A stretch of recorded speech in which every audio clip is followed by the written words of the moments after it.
Okay.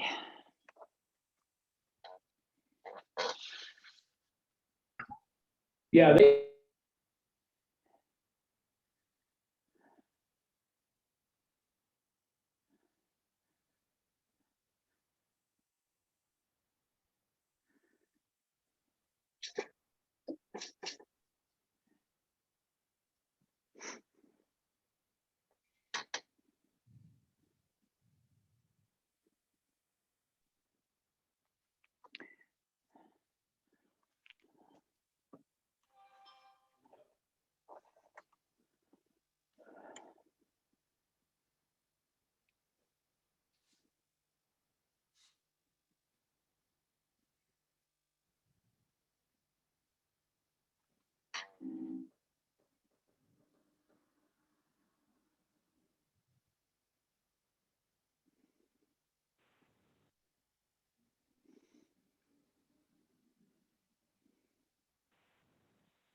Hi, Christina. Hi, Johnny. Hi, Gail. Hi, Christina. Hi, Johnny. Why is there a shadow on my face? It's weird.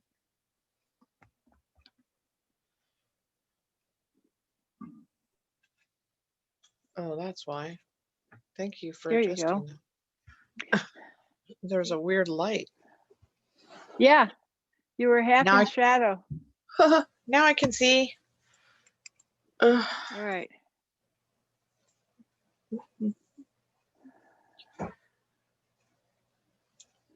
We're waiting for Christina Gorky, and I'm not sure if Lori is going to make it tonight. She was not feeling well.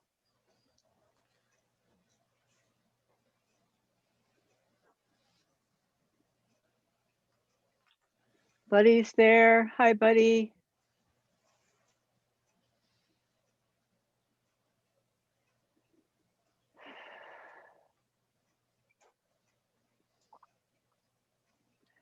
I'll give everybody a few more minutes, see if Christina Gorky shows up.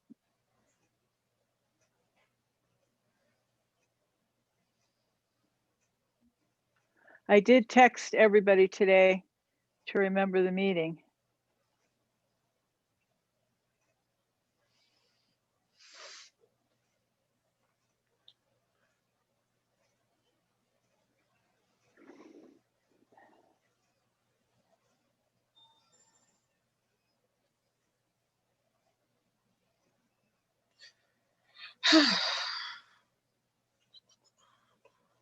How's it going at school, Christina? It's going pretty well. We're getting down to the end of the year, so I don't have very many more IEPs left. That's Yeah. a So lot of paperwork. are you going in every day? Yeah. Yeah. At the beginning of the year, we had to make a decision whether we were going in on campus or staying home. You couldn't do both. You have to do one or the other.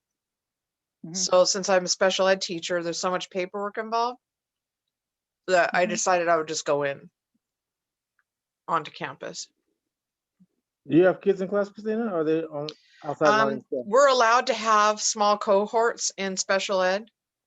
So some of the kids who have had trouble with like their internet glitching because they live in like in a rural area, I've had them come in, but they're in different activity centers so that we're not all together, you know, like we're distanced apart. But we're Zooming, so the kids, like, let's say out in an activity center where I can see him through the window, Oh, okay. and then he's on Zoom with me, so I can see him there too. But at least he gets to use the Wi-Fi at school that's working instead of the rural one that his family has that's not working so great. You know, because we have a lot of rural areas that the internet doesn't go to too well. I'm not in a Here rural in area. My Morongo, area is huh? terrible. Oh yeah.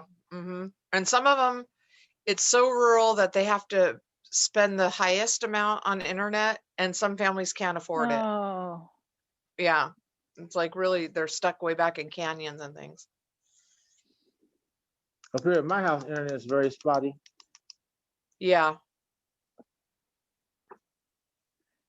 Jim, is Christina Gorky in yet? No, she is not. Okay.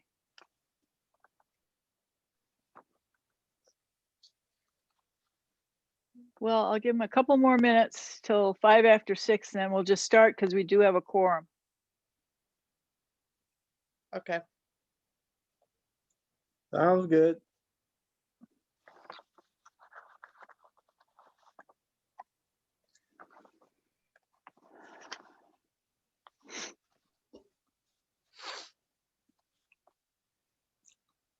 Gee, last time we met, it was getting dark already. I know. Now it's nice out, sunshine and still.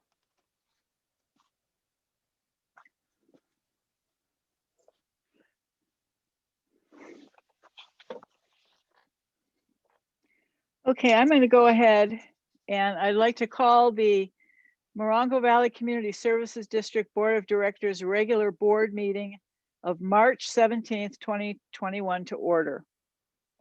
Mr. Yearsley, can we have the roll call, please? Gail Swart, Here. Christina Brook, Here. Lori Klimowitz, Johnny Tolbert, Here. Christina Gorky.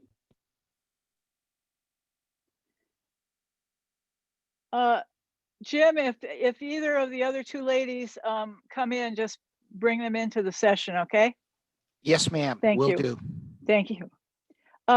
Christina, would you lead the Pledge of Allegiance for us? Or Sure. speak it for us, please? Okay.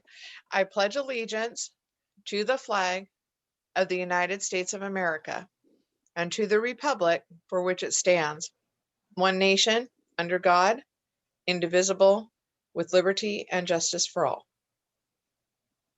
Thank you very much. Approval of the agenda. We are going to have to strike Smith Marion, new business number 1. There are some glitches have happened, and Smith Marion will not be with us tonight. And Chief Yearsley, our Director of Operations, is working with Smith Marion to get everything organized that needs to be. I don't think there was anything else. I think that's it. Okay, move approval of the agenda with the change that you made. Second. All those in favor? Aye. Aye. Okay. My next sheet. Sheriff's report. I don't imagine the sheriff is here tonight. Do you think we could ever get the sheriff to come on to one of our Zoom meetings? Director Yearsley? We'll get back with them. We do give them a call or an email each time, but we'll see if we can touch base with them personally and see what we can find out. Okay, thank you. Director of Operations report. Okay, well, the first thing I want to bring up is we are getting close to June. To me, I would like to get things done a little earlier for the budget. So I started doing a few things this month. Bonnie's very busy with stuff she's doing, so we usually don't start this early, but I kind of wanted to get a jump on it. So just to let everybody know, we do have the budget coming up in June, and so we'll get started on it already. And then the park is open. All the bathrooms are open. The 2 outside, we have not opened the ones over at the baseball field because we haven't had anything actually start up over there. Buddy has already been keeping up on them, sanitizing them. We put sanitizer machines in both of the bathrooms to comply with the CDC. I also got a hold of Meg at the Preserve. They saw a drop in the amount of people coming over there, so they were happy that we opened them and got that going. So that was a good thing because that's been a long ongoing problem we had over at the Preserve. So we had 29 runs this month. We had 2 in fire, 16 EMS, 1 in hazardous condition, 1 in service call, 7 in good intent calls, 2 false alarms or where we could not find anything. So a UTL for our 29. We had training hours of 282. I'm sorry. Oh, what is a good intent call? Well, like their fire alarms are going off, their batteries are dead, it's beeping. Oh, okay. They just called for some small thing that they needed help with more than a person hurt or down. Got it. Thank you. Okay. And then the guys are always working a lot on their training to do with the COVID. So we're always keeping up on that, making sure that we're staying up to what the CDC is wanting us to do. That's all I have for tonight. Okay. Do I have a motion to approve the Director of Operations report? So moved. Second. All those in favor? Aye. Aye. Okay. Risk Management and Public Relations Ad Hoc Committee. I don't imagine anything's been going on there. No, we don't have anything right now. Okay. Fire Apparatus Driving Parameters Ad Hoc Committee. I keep on wanting to meet with Johnny and the chief, but the time keeps flying by, so we'll Okay. keep it on the agenda. All right. Morongo Valley Community Services District and Fire Department Funding Ad Hoc Committee, which is myself and Director Gorky. And, we'll be having more understanding of where we're at when we start looking at the new budget. And I think that'll be the time to start letting the community know where we stand on our finances and if we are going to need some help with our finances, we can start looking at other ways of funding. So that's all I have for tonight on that.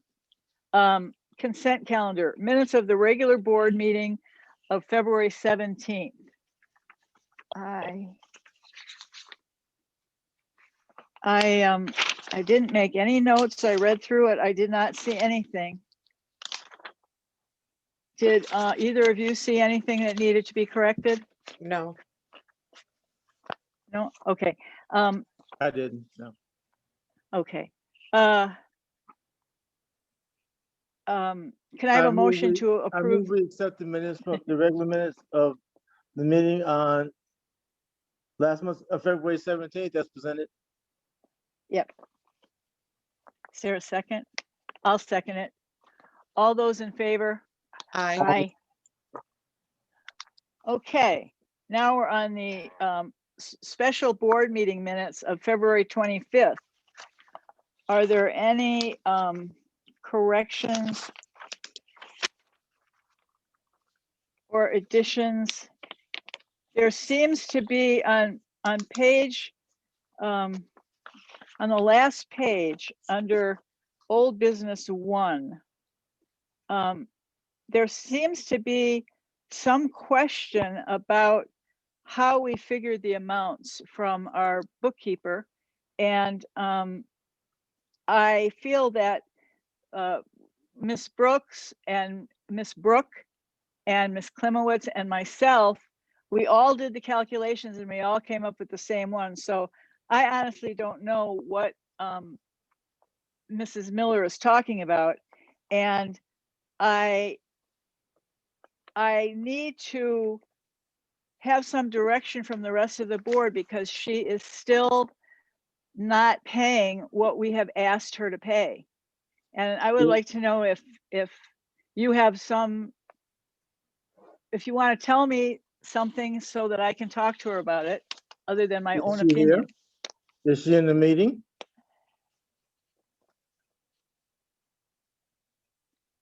Yes, Jim she is, is. Yes, she is. Okay, let's ask her. If she's here, let's ask her what she wants. Makes it, you know, we can make that easy. She can tell us exactly what she's looking for. She's here. I'm sorry, I Mrs. am Miller? here. I just walked in the door, so I need to get somewhere quiet in my house. Okay, No problem. Okay, so hi, my Christina question, Gorky has joined us. Oh, hi, Christina.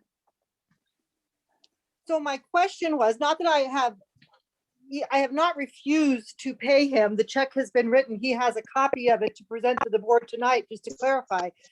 But the statement was there's 464 hours attributed to the Apple fire. That statement's not correct. He did not turn in 464 hours to the Apple fire. He turned in 144 hours, 20 hours SCS, like a total of 281 hours on the spreadsheet that he presented to me to pay all the back pay. So I was just clarifying that that information did not sound correct. Okay, in the minutes, we have 484 hours. We have what we have in the minutes. And you're saying that is not what you received from him? Right, it's two, and Gary and I have been over the numbers. It was $291. The 27,000 is pretty much accurate. It's just the statement of how the hours are broken down. It's not Apple fire hours. It's not 464. I'm not sure where those numbers came from. What hours how many hours do you have? Gary has a check stub that he was going to cover with the board tonight. I believe it's 291 hours. The dollar amount's So, not but wait- wrong. It's not the wrong dollar amount. It's just So- that the statement is wrong. All right, so the dollar amount is correct. Right, Gary should have that. He said he was going to give it to each of the board members for tonight's meeting.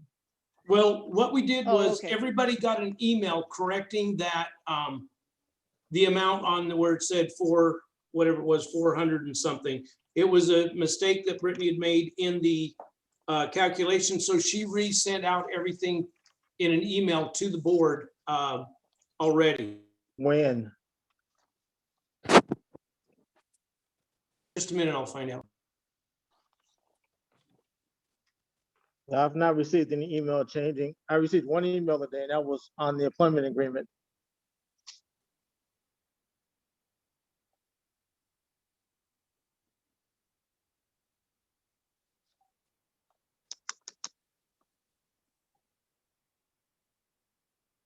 But as far as you're concerned, Mrs. Miller, the amount is correct. I don't know how it is exactly calculated, but it comes close to the calculation. I took his, like I said, once you see that he had the number of duty officer hours on the spreadsheet, and he had his additional hours, and I calculated those according to the numbers that he had on the top of each one of the spreadsheets. He and Brittany had done a spreadsheet of each month of all the extra hours, the days they were worked and everything. I took Right. all of those hours, added those up. It comes relatively close. I didn't have a rate of pay, so I divided the 291 hours by the amount of money that was left over after the duty officer pay, and I think it came out to $36.58 an hour. So that's how I that was the balance of the hours paid. So I just backed into the number. Okay, Okay, so Well- I did talk to Brittany, and Brittany said she'd got a hold of Gail about the difference in the hours, and that's what was gonna be brought up prior to the meeting to let everybody know that 400 and whatever amount was the wrong amount. okay, then it was my mistake. So, but we're okay with the $27,711.25 total that we That- came up with. Yeah, that's what the board calculated. So I Okay, said, I was Thank never you. given an hourly rate, so I could never do the calculation. well, the hourly rate is $37.50 an hour. Well, then. Is that the- right, Christina? Yes, So if That's that's not- okay, We've never that set an calculation's hourly not rate. correct. We have never set an hourly rate. That's coming up later in tonight's meeting. He has Yes, been on a $78,000 yearly salary, but not an hourly rate. We've never set Well, one. actually, the That is hourly rate coming- has that is always coming been in later. his contract. No, it wasn't. We struck it. Yeah, it was. Before this wasn't. draft, it was in there because I did No. that calculation before, and it was the 78,000. Remember, and you even said it, Johnny, $78,000 divided by 2080 hours in an annual year. Let me see, 78,000 divided by 2080, which is a full-time employee, 3750. Correct. And if you remember when we did That's his it. contract, myself and Matthew Campbell both made sure it was 3750 was stricken from the contract, and he was on salary of $78,000. We have paperwork for tonight to put the 3750 into his contract. There is no 3750 in his original contract. It was stricken. well, Agreed upon by the whether board. there is or 5-0 not. vote. Okay, So there is no whether there hourly was rate. or not, that's, I mean, it's pretty easy just to say, if his salary is $78,000 a year, and you divide it by 2,080 hours, which is an annual salary, 3750. I mean, Annual hours. his annual salary was in there, and how many hours he works is in there, so you can do a calculation, and it's 3750. So Christina, can I make a comment on that? Mm-hmm. So the issue is, my office has never been provided with any documentation to change his salary. So his salary has remained at the 56, I don't know the exact number because I don't have it in front of me, that the 56,000 he's always been at, plus the additional money for the general manager's position, because I was never provided with a copy of the contract or a pay increase status. That's one of the reasons I keep asking it to be brought back to the board, because I don't have that information. Okay, we always have had his salary for his regular hours, which is 8 a.m. to 6 p.m., $78,000 a year. I don't dispute that, Christina. What I'm telling you is that my office has never been given that information to adjust his wage. We're That's not why. adjusting his wage. We are Yes, not asking to adjust his wage. These you- are additional hours that he did for duty officer no. and working additional hours on the Apple fire. No, I understand that. What I'm saying is that when the contract was approved for Gary, I was never given that contract with those wages. Gary's original, and if you check back in minutes, was his original salary plus 1/2 of what Roxanne made. I Yeah. was never given anything past that. Those numbers do not add up to 78,000. So when he informed me of that, I said, well, I have not changed your pay. Which one is correct? So we have never changed his.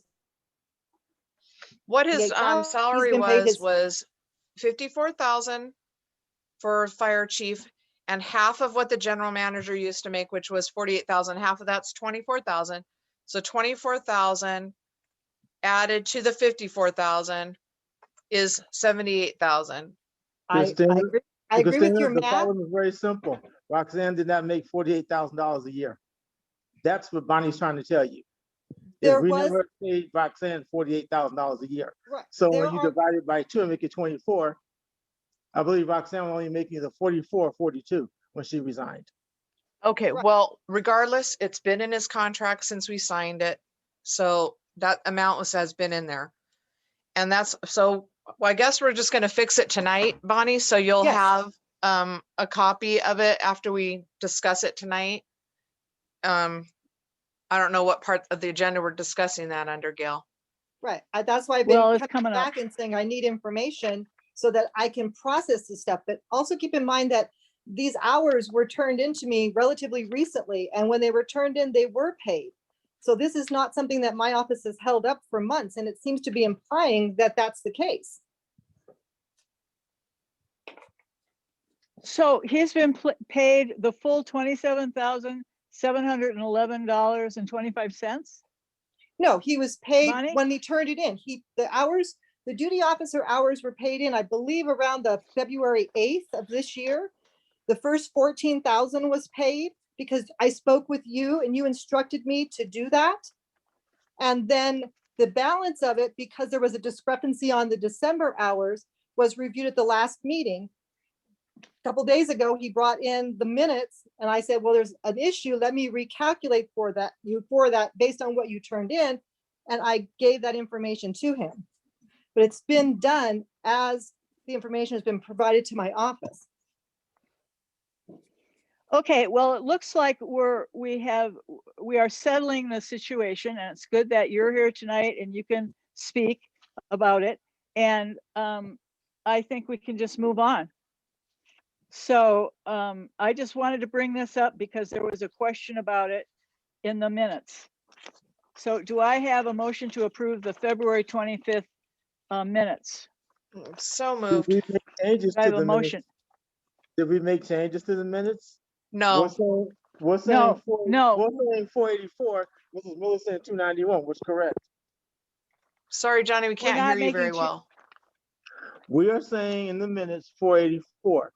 Mrs. Miller is saying the hours should be 291. What are the correct hours? We are going to have to sit down. I will have to sit down with Miss Miller and figure it out. But for right now, we're going to leave the minutes as they were written. And I will have something for you at the next regular meeting about this. Here's a suggestion though, Gail. We could strike the number of hours and just leave the 6,900 and the 1,700 and then the 19,1125. We could just strike the number of hours at this point. Because the total amount is correct. Okay, let's do that. Yeah. Okay, so do I have a motion to approve the minutes as amended? So moved. I'll move it. Oh, I just did. Okay, I'll second it. All those in favor? Aye. Okay. All right, we got that taken care of. Next, Gail, yeah.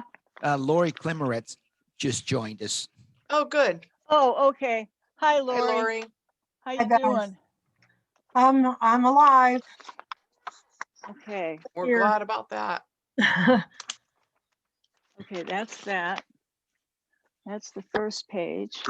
All right, this is 17th, where did I put that?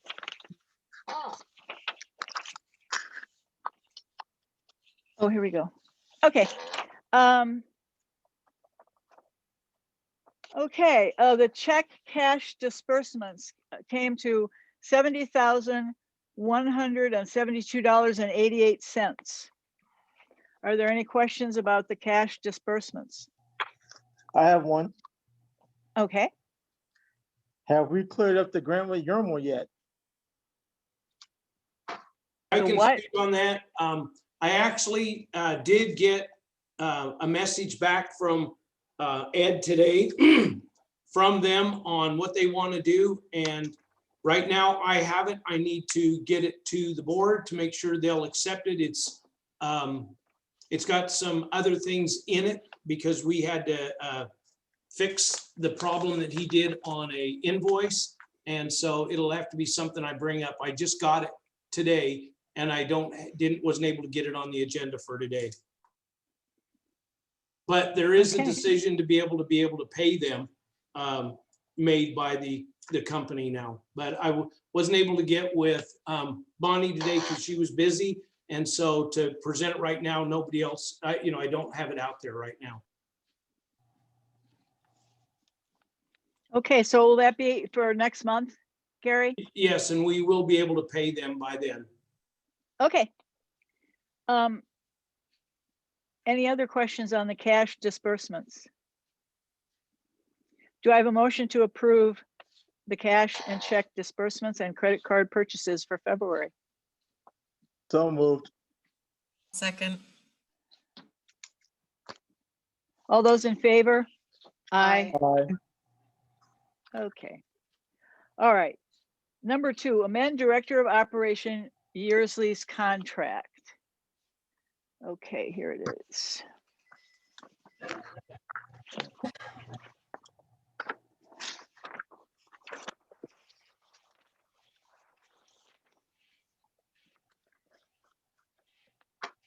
Did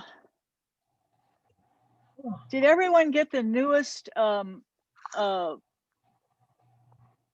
version of it Yeah. from Brittany? Did that I think came today? About 3:45 this afternoon it came out. I got it. That's when I got Yeah. it at least. Okay. So is that everything cool on there? Does anybody have any questions? I have a few questions. Okay.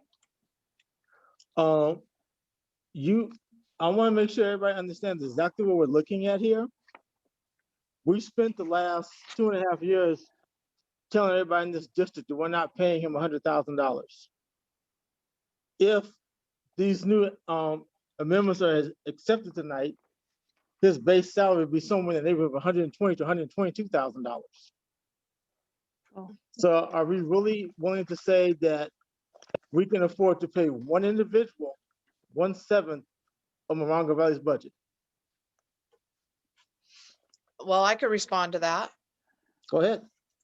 Okay, Thanks, his Christina. salary for his regular job is still $78,000. He hasn't even asked for an increase. What's at hand is talking about adding, if he has to do duty officer coverage. And the other part is adding if he has to go on extra fire calls, like when he had to do the Apple fire and he was on like 24 hours a day practically after his 8 to 6 job. So if it wasn't Gary, somebody would need to do the duty officer job, and it's in the budget to be paid for. We have tried to recruit retired fire personnel to help us, and we actually had some people that wanted to help us in May, but our budget took so long to approve, wasn't approved until August, that those people got, caught up in other jobs, because it's very few and far between to find these people that can help and have the expertise. So we have to have somebody, whether it's Gary or ABC person out in the community, somebody has to do that job. So we're not saying that Gary Yearsley's salary is going beyond 78,000. And I think we should be grateful that he hasn't even asked for an increase, and we haven't given him an increase. And he's been here 2.5 years. So it's a misnomer to try to tell the community that he's going to get a salary, because you know what? If he doesn't have to do the duty coverage and we can find a retired person to do it, they'll make the money instead. But so far, looking for people to do it, we can't find somebody to do it right now. Director Brooke, I'm going to totally disagree with you due to the fact that when we actually look at what we spent in the last 2.5 years and just doing Mr. Yearsley alone, last year we gave him an extra $82,000 on top of his salary. You may try to call it a supplement, it wasn't. That paid him $160,000 in a year. Right now, we're guaranteeing them, gentlemen, $122,000. That is not counting the $35 if he does on fires. How are you talking about his, are you talking about benefits or something? What are you talking about? I'm not even counting benefits. I'm counting the hourly, I'm counting this extra $150, $100 a night. That is duty officer coverage, Johnny. Dr. Brooke, I didn't interrupt you. Please give me the same respect. Okay, you're mixing it all up. No, I'm not mixing anything up. I'm reading exactly what's here. You are guaranteeing Gerald Yearsley $120,000 plus per year by doing this. You cannot tell me in any other way. It's written right here. We're not guaranteeing him. You are attempting to add this to his contract. At if that point, he has to do those hours, Johnny. Over $100,000 a year. If he has to do those hours, Johnny. We have no business on our small budget even fighting anything close to this, allowing someone to make $100,000 a year. No. Ridiculous. You're not even listening. No, I'm not being ridiculous. Right. This Okay, let's let Christina. ridiculous. I think Tink has something that she wants to add. Sorry about this, but the new file that came in, I can't access it on my computer. No. I have the original from the email that we got with everything else attached to it. I can see it in the PDF, but the new doc file, I can't open that. So I don't know what's written on that file. Is there anyone that can send it to me in a PDF? Let me see. I might be able to PDF it really fast. Okay. I think the only change is on page 2. I think that's all she needs is page 2. Okay, well, I might be able to send the whole thing. Hang on one second, I'm trying to pull it Okay. up. But my The computer only goes real- real slow when I'm on Zoom. The only real change from what came out last Thursday to what came out today is the $37.50 per hour for the hours between after 8 and 6. If you look at, because I looked at both of them, I had the original from last Thursday and the one that came out today. But the only thing that actually was added was the $37.50 per hour for non-duty hours, such as when he goes to fires and things like when he has to go to take care of fires or anything outside his duty hours. That was the only thing that was added to what came out on Thursday. Okay. Sorry, my computer just goes slow when I'm on Zoom, so I'm almost there. Yeah, Johnny, I still don't think you quite understand what Christina said. We would, and I know because I've spoken with Mr. Yearsley, he would love to have somebody be on call from when he gets off of work until 8 o'clock in the morning or however that duty officer coverage would be. He doesn't want to do it. He would be very happy if someone would step up with qualifications and could do it. But there haven't been any people who can do it or who will do it. And so what you're trying to say is we shouldn't have duty coverage then during the week.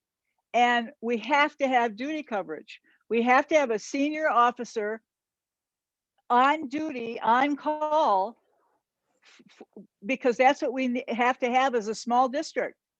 We can't. And if you would look at just the because we're- last sentence, it says, if he is acting as duty officer. If, IF.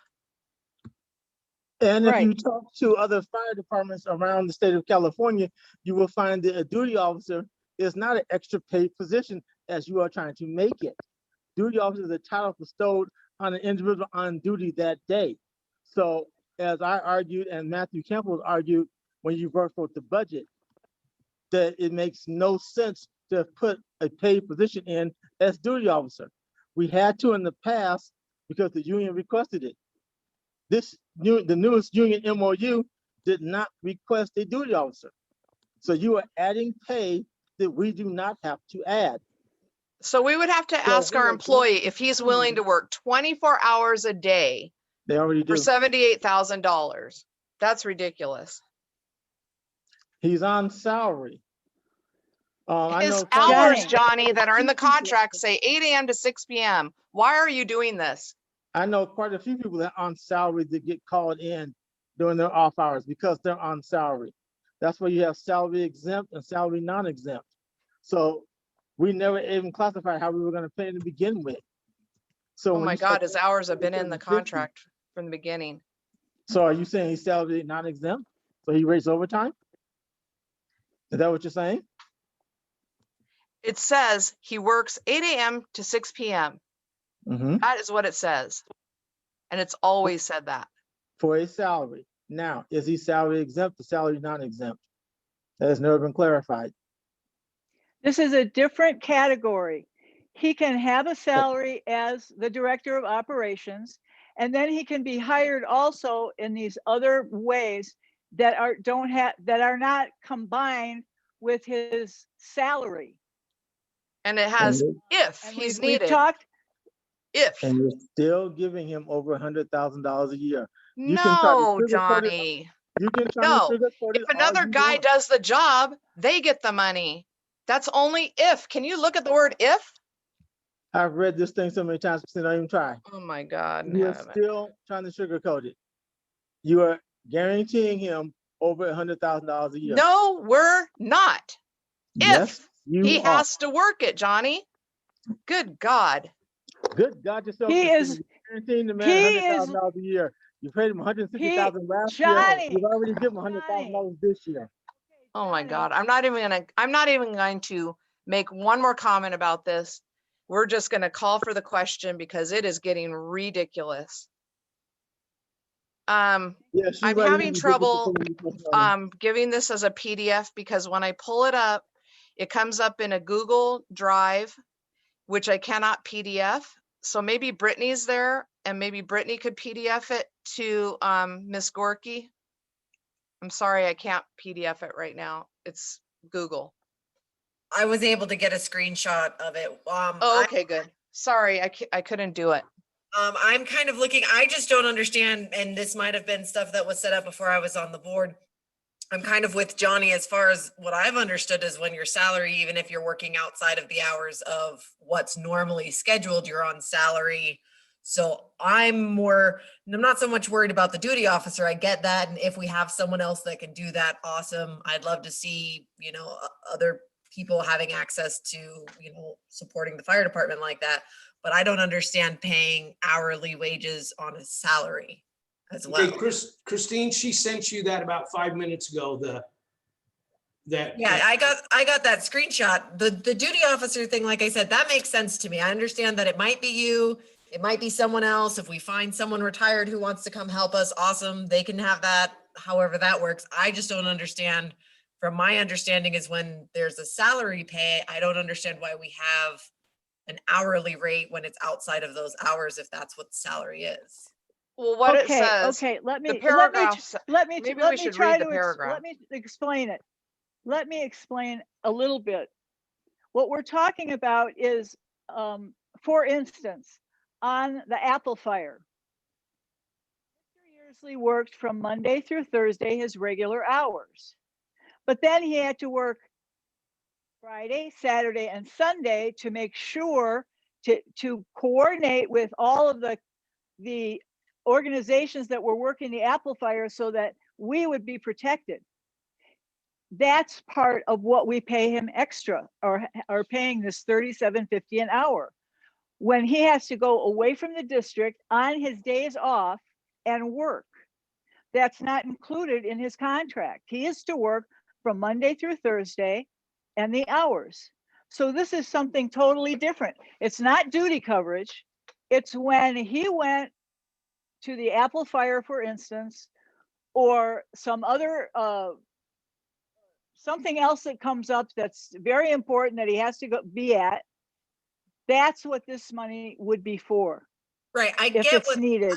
I get where it's coming from and all that, but I'm just saying, from my experience when I was salary, I hadn't expected, I was working these hours during these days, and then sometimes that didn't happen, and I would work Saturdays and Sundays or evenings or early mornings or outside of my normal scheduled hours, but I didn't get extra pay for that.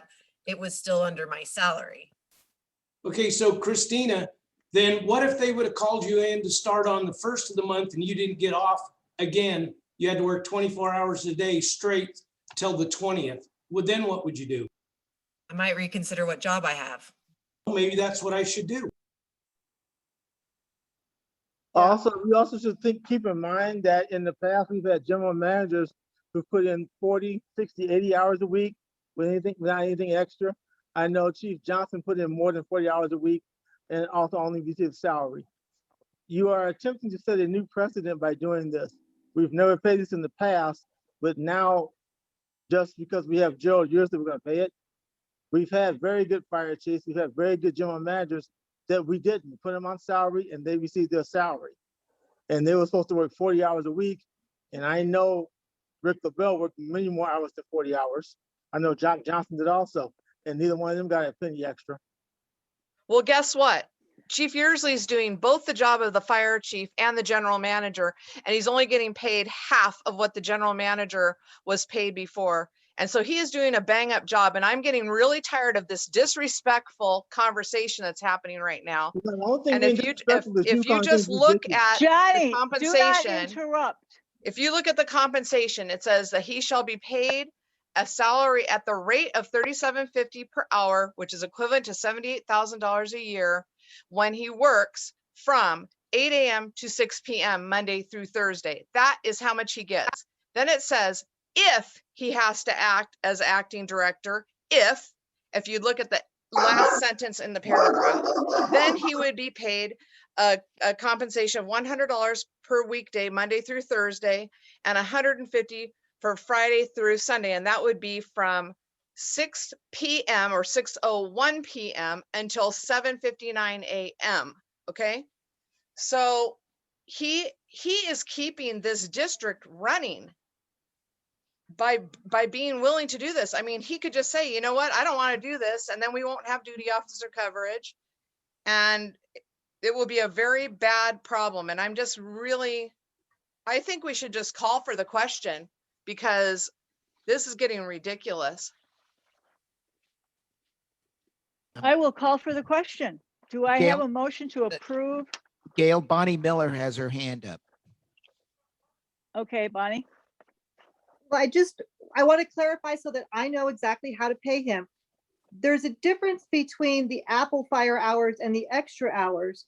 So, I mean, I'm not disputing that he shouldn't be paid for the hours. I just want to clarify that there's two different things on his timesheet. One of them is the Apple hours or the extra hours. When he has to be there 24 hours a day, he should surely be compensated for those. But what about the extra hours? So if we have a 40-hour work week and this week he works 42 hours, is that extra 2 hours part of the $37? So I know that I'm paying according to what the board's direction is. The board's direction, and Yes, if we approve this right here, is to pay him when he's working from 8 a.m. to 6 p.m. That's when he earns his $78,000. When it's 6:01 p.m. and he's acting as the duty officer, if he does act as the duty officer, then he's being paid a rate of $100 per weekday at 6:01 p.m. to 7:59 a.m. in the morning. And if it happens on Friday, Saturday, or Sunday, it's $150. Now, if he's not the duty officer, but he's working like a 24-hour shift as like a on this Apple Fire extra stuff that he had to do, then that is reimbursed at $37.50 an hour, which just is equivalent to what he makes when he's working 8 a.m. to 6 p.m. per hour. Does that clarify it to you, Bonnie?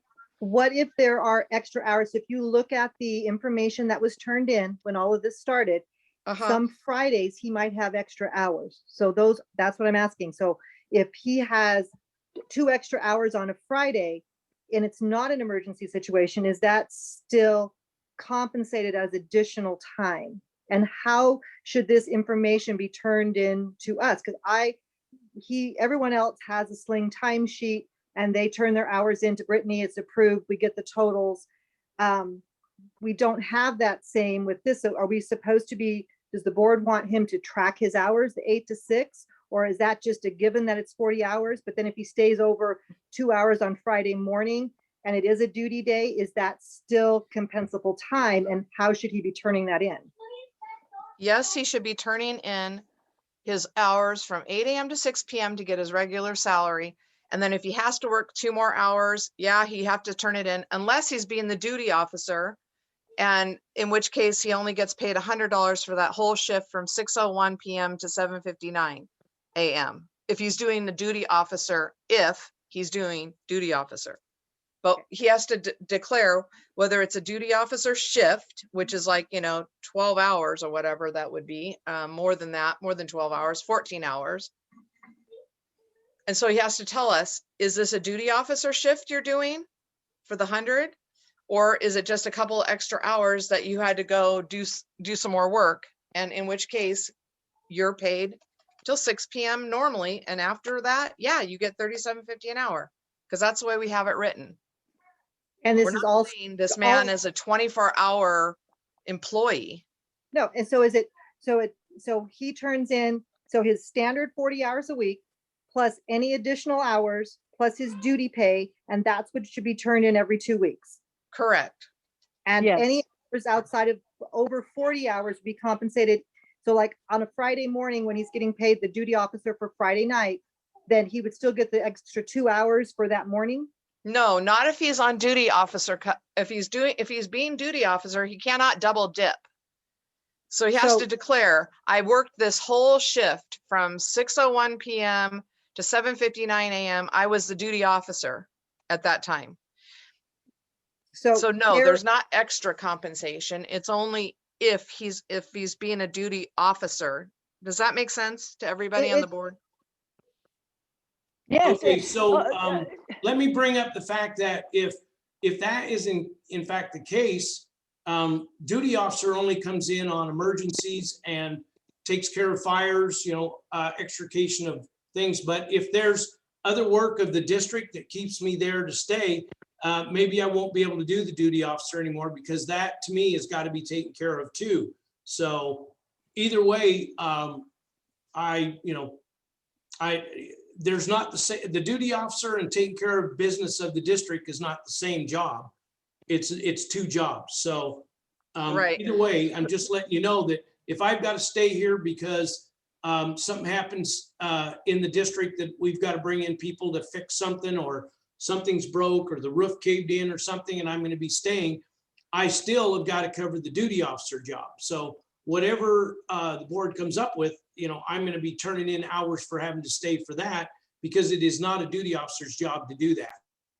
Well, it would help us see, I out see. if you could like say, well, that was a duty officer, part of my duty officer job, but like you said, duty officer is paid such a low amount of money, $100 for 14 hours of work.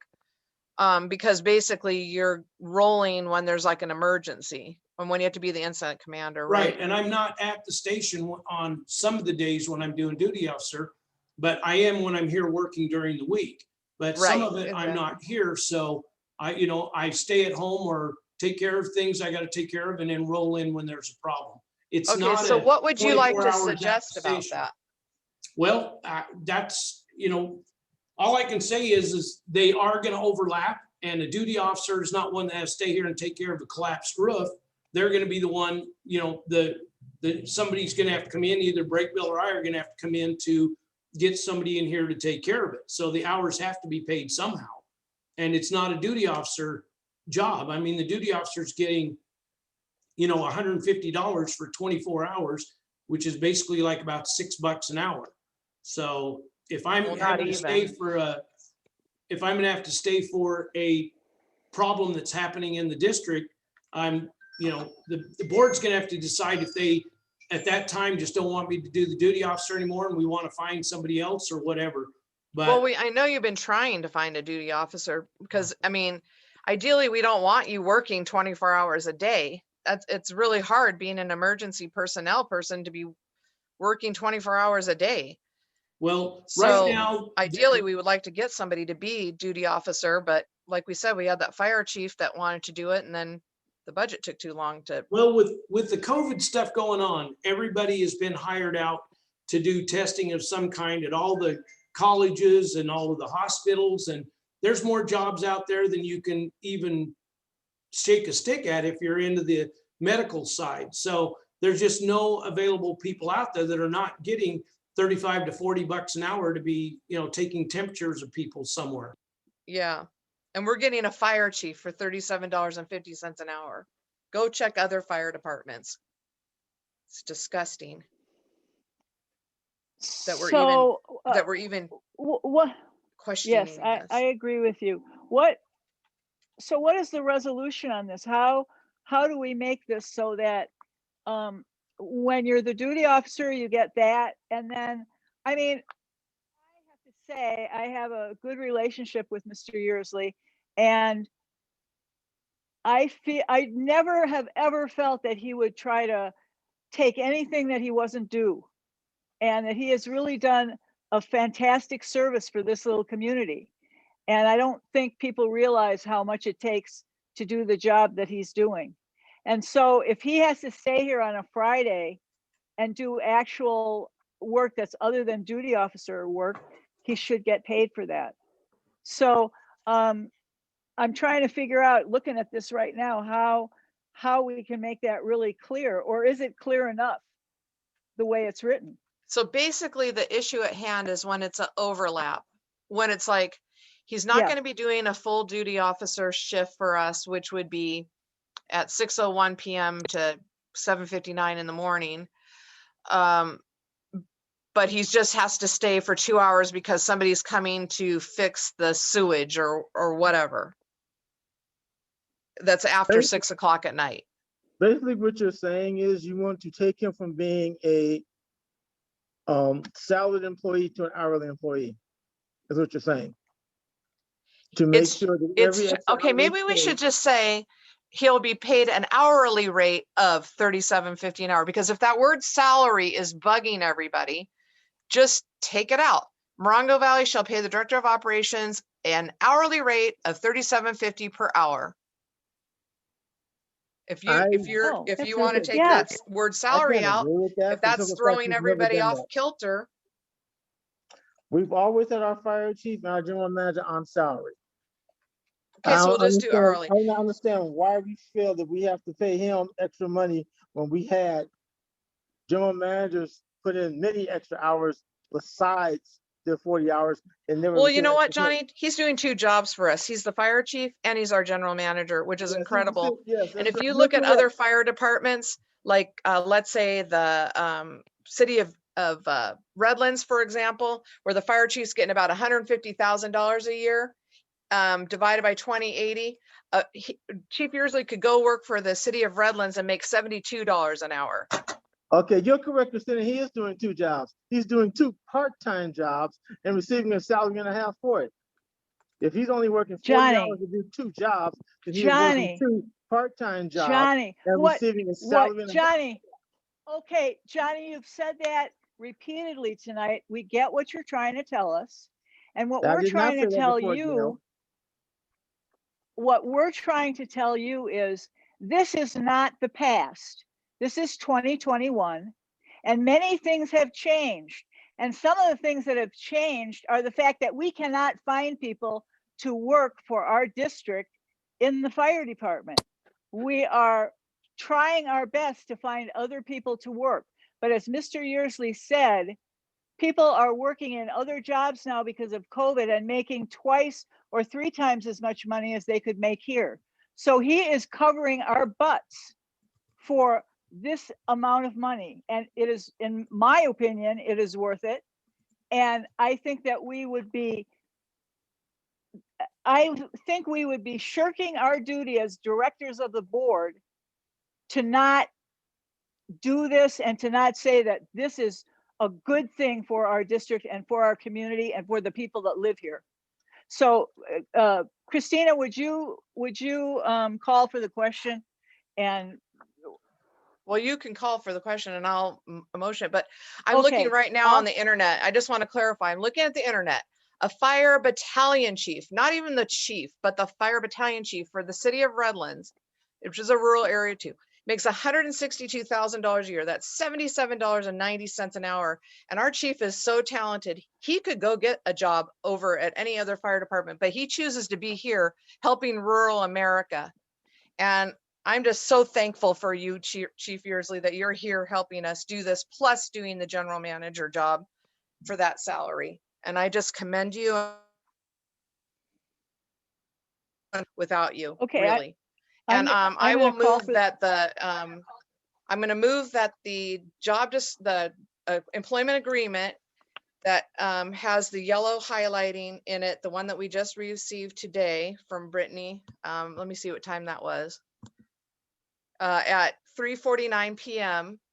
with that exact, with that verbiage, I think we can strike the word salary because everybody's hung up on that word salary. Yeah, that's a And good say idea. an hourly wage of $37.50 for those hours, 8 a.m. to 6 p.m. So I would say, I would like to amend that and everything else stay the same. And that's my motion. Christina, does that mean that anything over 40 hours a week is overtime? It's not overtime, it's $37.50 an hour. But California labor law says It's not anything, but that's not California labor law. California labor law would be 40 hours in a week. Yep. Bonnie, and 30 It's Um, I think there are other ways to phrase things, and we have been in touch with CPA, and there are other ways of doing things, I think, than you know about. And so I'm going to go ahead and second Christina's motion.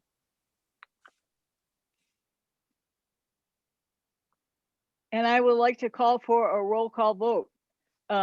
Mr. Yearsley, Gail Swart, aye. Christina Brooke, Aye. Johnny Tolbert, Nay. Lori Klimowitz, Aye. Christina Gorky. Yay. What was yours, Christina? Gorky? No. Okay. Okay, it is passed. Thank you all. Let's move on to the next thing on the agenda. I think I have to say, as the chairman of the board, I'm almost embarrassed that 2 of our board members voted no. I don't think you're really looking at what's best for the community. I have to Okay, say, as a next. longstanding board member, I'm embarrassed that 3 of you voted yes, because you're definitely not looking at what's best for the community. Okay. Oh, duty officer contract for Mr. Breakbill. Has everybody had a chance to look at that? Yes. Are there any questions or concerns? I have a question. Why is it that you just approved the contract for Mr. Yearsley to make $150 on Friday, Saturday, and Sunday, but this contract has Mr. Breakbill only making $100 on Friday? Well, the one, oh, that's a mistake. That's a typo. It should be, the Friday should be at 150. Okay. And I have another question also while we're at it. What Yeah, is- it's Monday through, Go ahead, sorry, go ahead. I'm sorry, go ahead. No, it's $100 per day, 24 hours during each weekday, Monday through Thursday, it should say. And Okay, then Friday, Saturday, and Sunday is the 150. okay. So we'll make that correction. Also, my What other else, question- Johnny? My other question probably has to be answered by Mr. Breakbill. What has changed since he started working for us, where he's not asking us to pay him compensation, where he stood duty for, I don't know, 4 or 5 years and never requested compensation? What has changed? You want my answer? Yes, sir, I would like it. When in my original contract, it stated that I would do the duty officer free of charge as a volunteer to help this district, and that I was to take the command vehicle home and respond to emergencies in the command vehicle. The reason for taking the command vehicle home is because, well, I'll give you an example. The vegetation fire.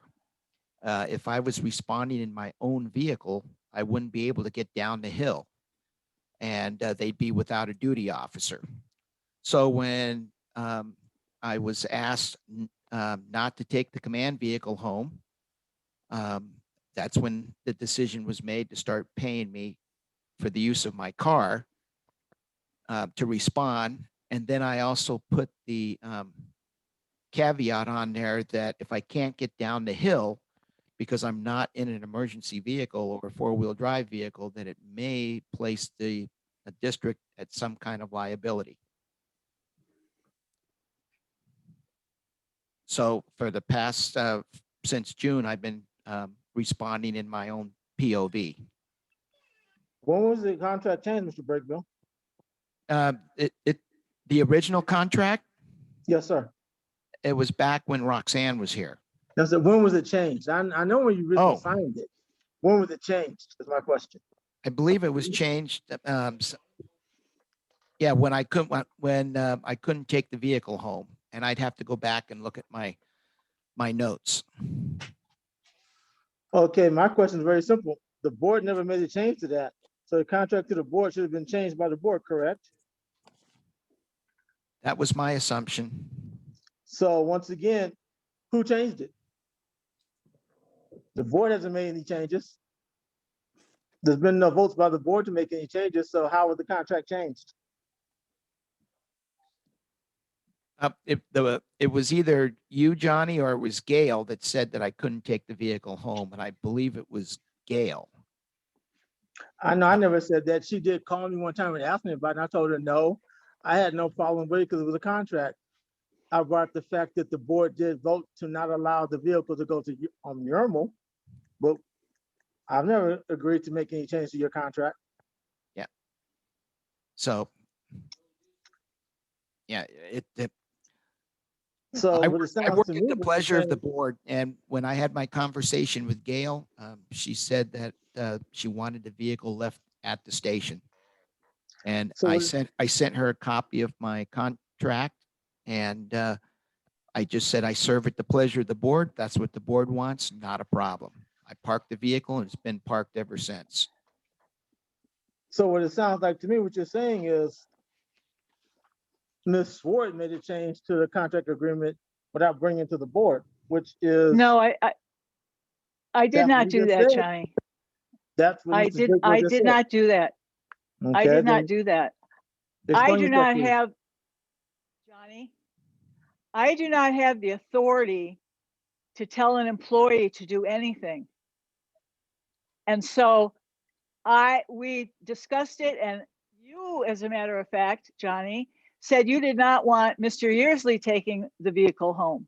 That is And incorrect. that was a big, yes, you did. So anyway. No, the board voted on that in the meeting. Anyway, I did not personally say that Mr. Brakebill could not take it home. I made a suggestion because of the reaction you had to Mr. Yearsley taking it to Yermo, that it might be better if he didn't take it. But I did not make a demand, and I did not say that he had to do it or couldn't do it or could do it. So please don't say that I did that, because I cannot tell an employee to do anything. That was my suggestion to him. That was my suggestion to him, so that we wouldn't have conflict on the board about that command vehicle. Okay. So First off, I think we need to get that's where I something straight. stand. I never complained about the command vehicle. Yes, It you was- did. It was a vote. Yes, you done did. We by all the- know that you Excuse did, me. Johnny. Excuse me, We Lori. I all didn't know interrupt that. you. Lori, do not interrupt me again. No, well, was you a interrupt vote all the done- time. Lori, be quiet. There was a vote done by the board to not have the vehicle go to Yermo. In fact, Christina Brooke was the one who brought up the how much money it would cost to have it sit out there. That was done by the board of directors in a meeting. That was not done by me. So please, let's get things straight. It was not to go out of the district. It was not It to was go out not, of the basement. it wasn't, it didn't have to do with Yermo only. It was not to be taken out of the district. And you know that we've had conflict about that before, when it was taken to somebody who lived in Desert Hot Springs, Jock, there was that question. So whatever, here question is was the coming from me. contract now. I have a motion can I call for the question? No, not we're gonna not ready to ask- call for the question because Mr. Brakebill has stated that you made a change. Mr. Brakebill just stated that. So now. The conversation that Gail and I had was the board voted to have a duty officer respond only to emergency calls after hours using his personal vehicle. He did not have to come and sit here like I used to when I had the duty. And so I parked the vehicle and to keep the peace and just use my own vehicle.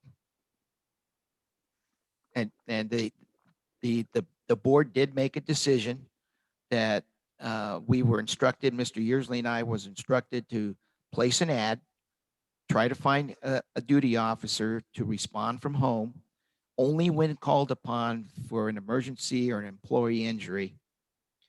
The ad was flown for a couple of months. We had a couple of interested people, and then when they found out they had to take their own car, they backed out at the last minute. And so since the board already approved that, I went with Gail's advice and parked the vehicle and just used mine ever since. And if I'm going to use my own vehicle, then I need to be compensated for it. But that's fair, but it's the board's decision. So again, I'll make a motion because I already did. Make a motion to approve the contract that we have in front of us with the adjustment that it should have said $150 for Friday and Saturday and Sunday, and the rest of the days of the week, 100 per shift. And when I got cut off, I don't know why my Zoom cut off. I was thanking Chief Brakebill for doing that, because now this is one of the if situations that Chief Yearsley will not need to do duty officer coverage all the time, because now thankfully Chief Brakebill will be helping us with that. So thank you, Jim, for being willing to help us. And I know you've donated a lot of hours to this district, and we're very appreciative of you. Thank you. And so I've Is made there a my motion. Is there a second? Second. I'll second it. Okay, Johnny? Okay, Johnny. Can we have a roll call vote, Mr. Yearsley? Gail Swart, Aye. Christina Brook, Aye. Lori Klimowitz, Aye. Johnny Tolbert, Aye. Christina Gorky. Aye. What'd she say? Gorky, what did you say? Aye. Okay, thank you. Okay. Next. Okay. Covington Park per capita grant update.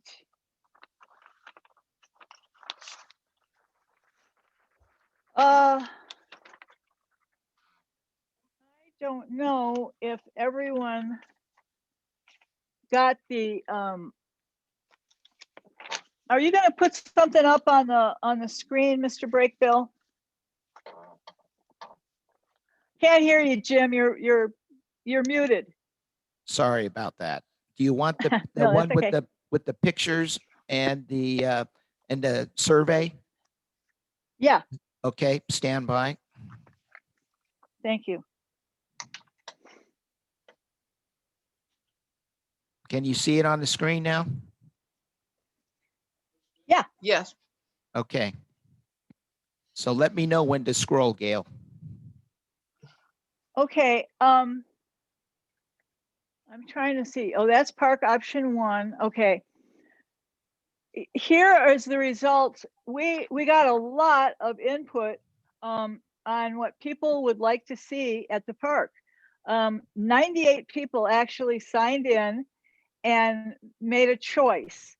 And number 1, which is the top one, the park option 1, out of 98 responses, there was an 18% rated that 4 and 5.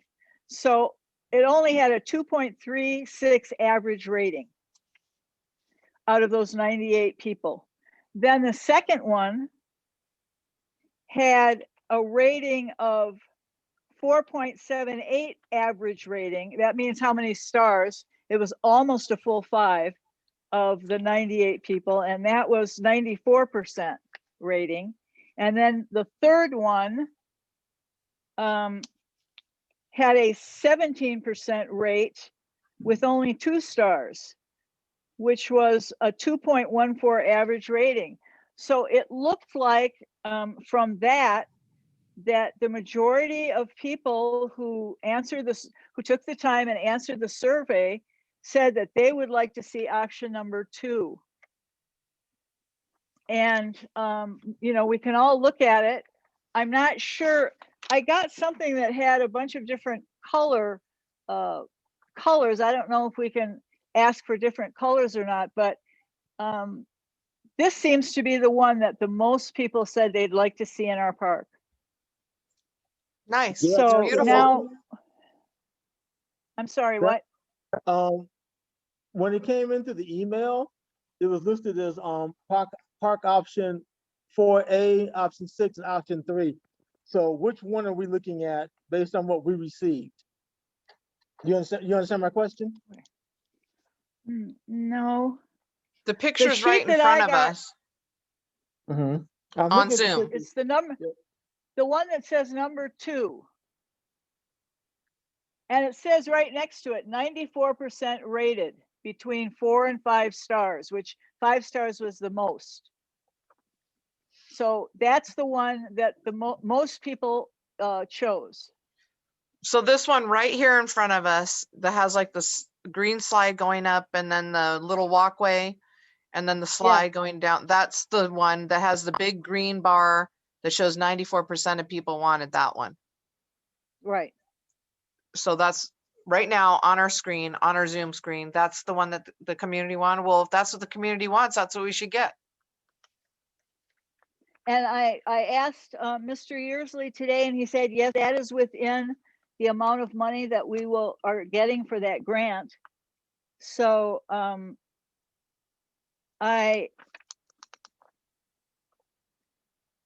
are there any people in the audience that want to have something to say about it? I'm amazed that so many people, 98 responses was really great. I have a couple of questions. Mhm. Looking at the 3 options and looking at the total price, which they come in under, there are a few things that aren't covered in the price that we're gonna have to consider also. Because if you look at the actual bids that we received of all 3 of them, on the second page of the bid, it does state that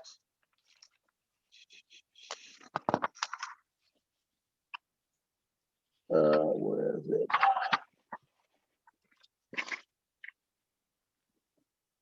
Customer is responsible for offloading and security. So once everything is delivered, we have to offload it, we have to secure it, and we have to make sure everything's taken care of. That is extra money that is not part of this. We need to calculate all that in before we start making commitments, I believe, because that is money coming directly out of our pocket. How are we going to secure it? Are we hiring security? What are we going to need to remove it once the truck shows up to deliver it? Where are we going to stage it at?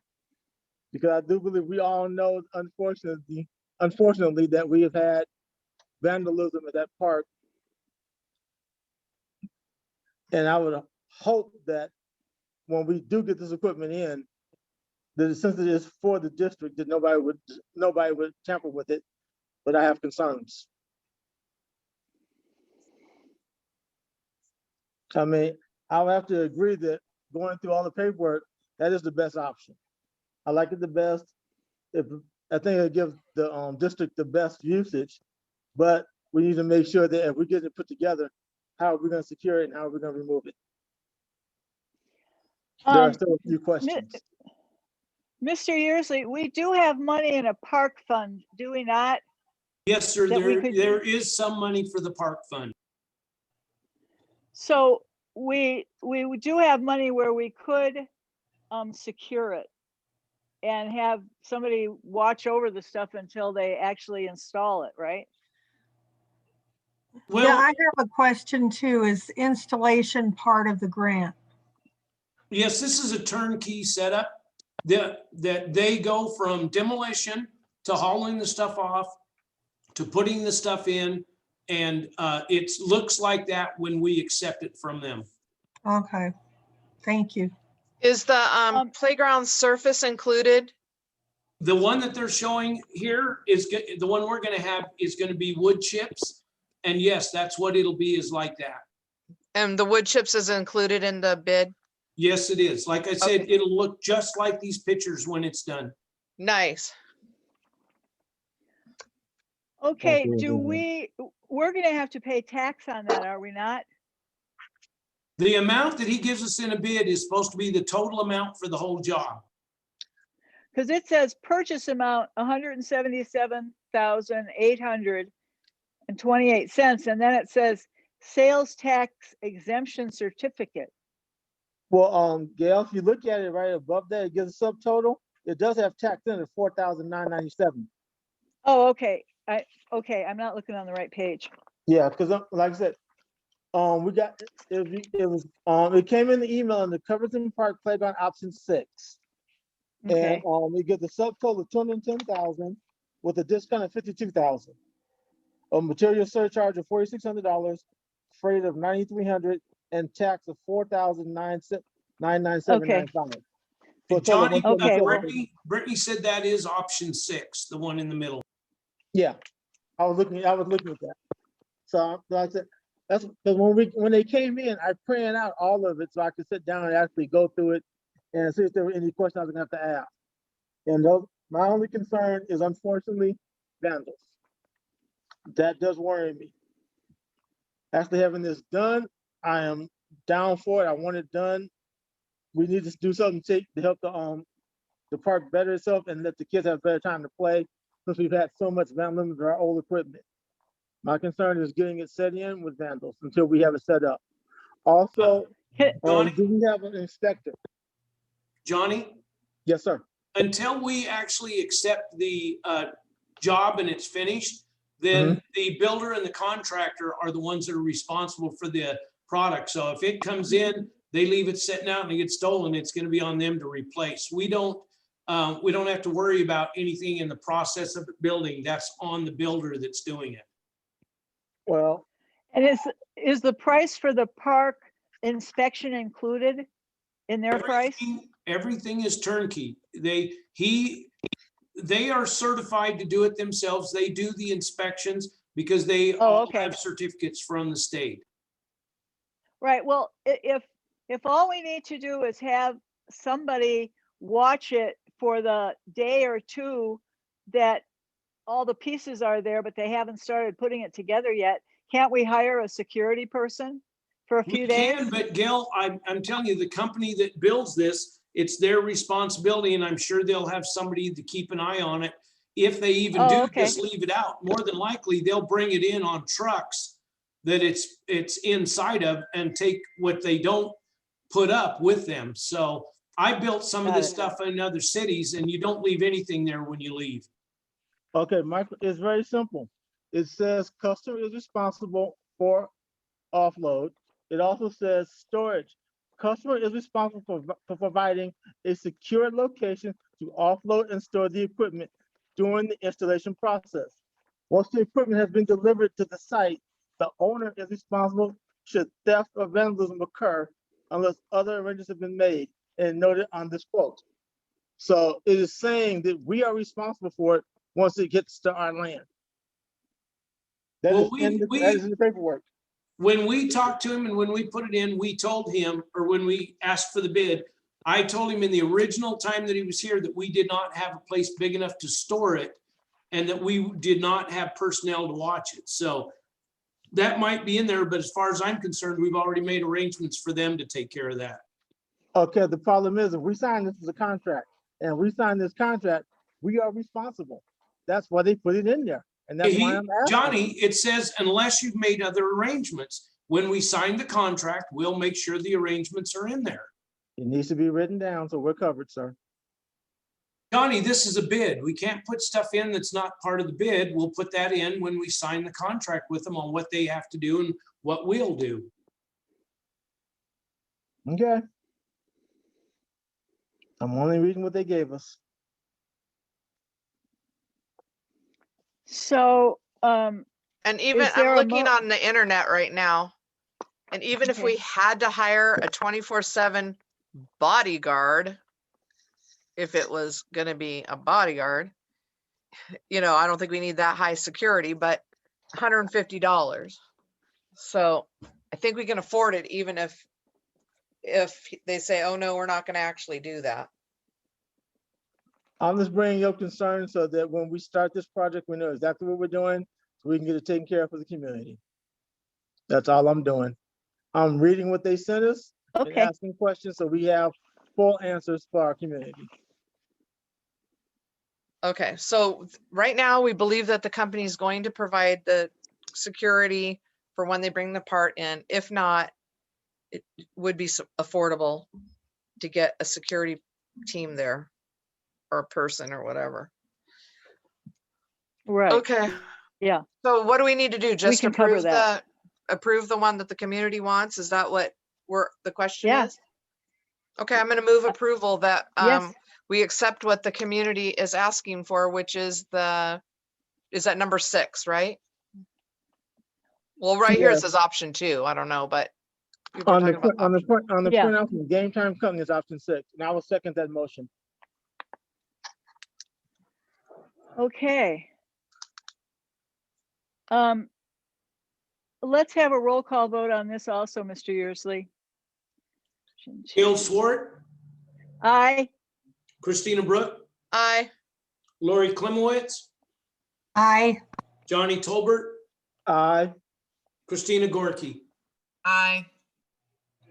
All right. Thank you all. And thanks for all your hard work in getting this all put together. I know Christina Gorky spent time on it, and Brittany Chavez in the office spent a lot of time working on this, and so did Mr. Yearsley. And I appreciate all the things that they brought for us and the community to look at. It made it a much easier choice. Looking Yeah. forward to seeing this. It's gonna be nice. Okay. Report on softball progress. Buddy, you're up. Yes, I'm here. Okay. Hi, buddy. Hi. Basically, we're up and going. We got the website should be done here within the next week so we can start signups. We have about 11 kids that have already signed up. The field's looking great. I do want to ask the board if it would be possible to the Easter egg hunt. I was thinking maybe we could have the Easter egg hunt on the 11th of April, if it's okay with.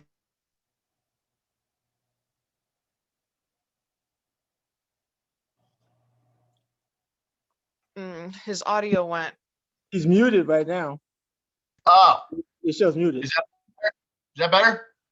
Yeah. There we go. Okay. Yeah, there you go. Where-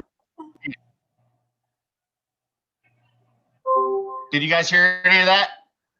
You No. said No, April what 11th is when you want to for do the what? Easter egg hunt. April 11th. Oh, okay. Easter egg hunt. Okay. Yes. And you would still Now- have the same social distancing, masks, stuff like that. Yeah, on the egg hunt, I would probably have them wear the masks. We will do social distancing. I mean, that will be kind of hard at a point, but I mean, as far as the years in the past, it's usually done and over with in about 13 minutes. Yeah, right. We'll line them up along the fence, social distance. You know, the little kids will get the infield and the bigger kids will get the outfield.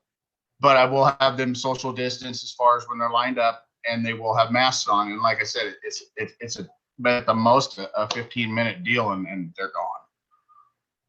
And if people want Are to you make gonna- donations of candy, should they bring it to the CSD office? Yes, that would be awesome. And that was my Okay. next question. Where are we taking donations? Yes, that would be great. And if you guys could accept them down there, that would be wonderful. Yeah. And that are you going to means we do it can at have the them, but- baseball field? Yes. Yeah, okay. I have a question for you, buddy. Yeah. On donations, are you just taking candy? Are you taking baskets? I know in the past, my wife and I have donated Easter baskets. We'll What take else are you candy, looking baskets, or whatever anybody wants to donate. Yes. Because we give the Easter baskets away as like special tickets that they find or whatever. So yeah. It's whatever you guys want to donate. No problem. We'll get donations down to the office for you. Awesome. Thank you. And that's Is about all I have. Buddy, is there an upper age limit to the Easter egg hunters?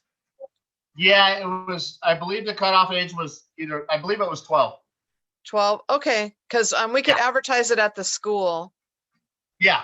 Okay. Yeah. Do that. Because The our cutoff sixth is- graders, some of our sixth graders would be 12 years old. All right. So, I mean, they can still participate. Okay. Yeah. I mean, yeah, that'd be great. I have one other question. I do have on the field, the sprinklers are up and going. I had the float off the water tank, the float valve was busted. Wait, And I'm sorry, go ahead. Are you there? Lori's Hello? got muted. Yeah, Oh, go ahead, okay. buddy. So anyways, the ball valve is busted, and I had it tried to have it welded, but it's not working. So with that being said, we need a new float valve for that thing, or I just continue to go down and turn it on and then go back 3 hours later and turn it off when it fills up and do that every other day. The valve I looked for, I think it's like $378 something like that. So not needed right now. It would be nice if we could get it, or if maybe somebody could find one cheaper, but if not, I'll just have to do a car wash or something, because I mean, I'd really like to get that operating the right way instead of me driving down there every couple of days and waiting 3 hours to fill up. Hey, Gail? Gail? Yeah, We still have Yes. some money from the money that was set aside for the sprinkler pipe that we did last year. So I think Uh-huh. we could go ahead and get the valve. oh, that would be great. Yes, it would. Yeah, let's do that. Yeah, let's do that. Okay, well then that's all I have. Buddy, what Thank- time Thanks is a the lot, Easter egg buddy. hunt? What time will be the Easter egg hunt? Hold on real quick. 1 second. Janet.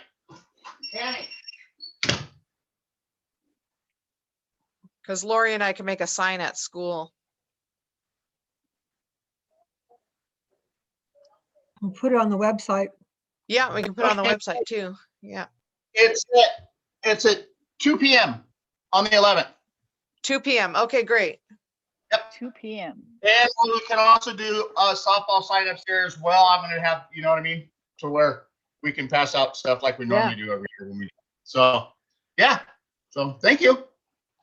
Thanks Thanks, a lot, buddy. buddy. You're doing a great job. Oh, I'm sorry. It's the 10th, Saturday the 10th. Okay. Oh, At not 2. the 11th, the 10th. The 10th. I'm sorry. Yeah. 10th, Okay, the 10th at 2. Yes. it. Hey, Great. Gail, All right. Gail, Yeah, I Go would ahead, like to make I would like to make a motion that, we allows the use of park money to pay for that valve. That way it's official. Second. well, all those in favor? Aye. Aye. Aye. Aye. Aye. Okay. All right, we're now on amend resolution 2002. I hope that you all have had this and been able to look at it. You know, I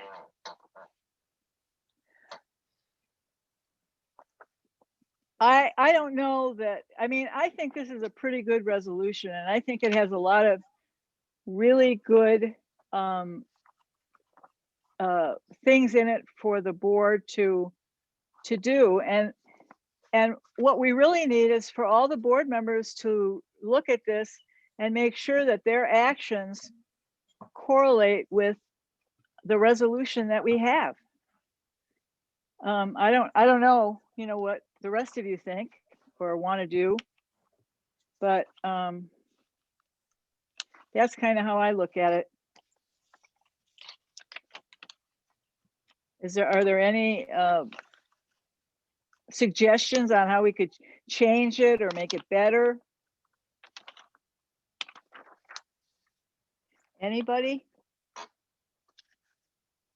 No? I wish it was enforceable. Well, that's the problem. I mean, when I thought about it, I thought, I read it over really carefully, and I thought, well, these are all things that we already have said are important. And somehow it's just not happening with all the board members, and I don't know how you make board members do what they're supposed to do, but Wish I did. I mean, the only change I had was on page 2. It says the board shall govern the district, and I wanted to put in the collective board shall govern the district, so that we individually do not still understand with every statement that we do not make the decisions solely, and we do not direct people to do things. And I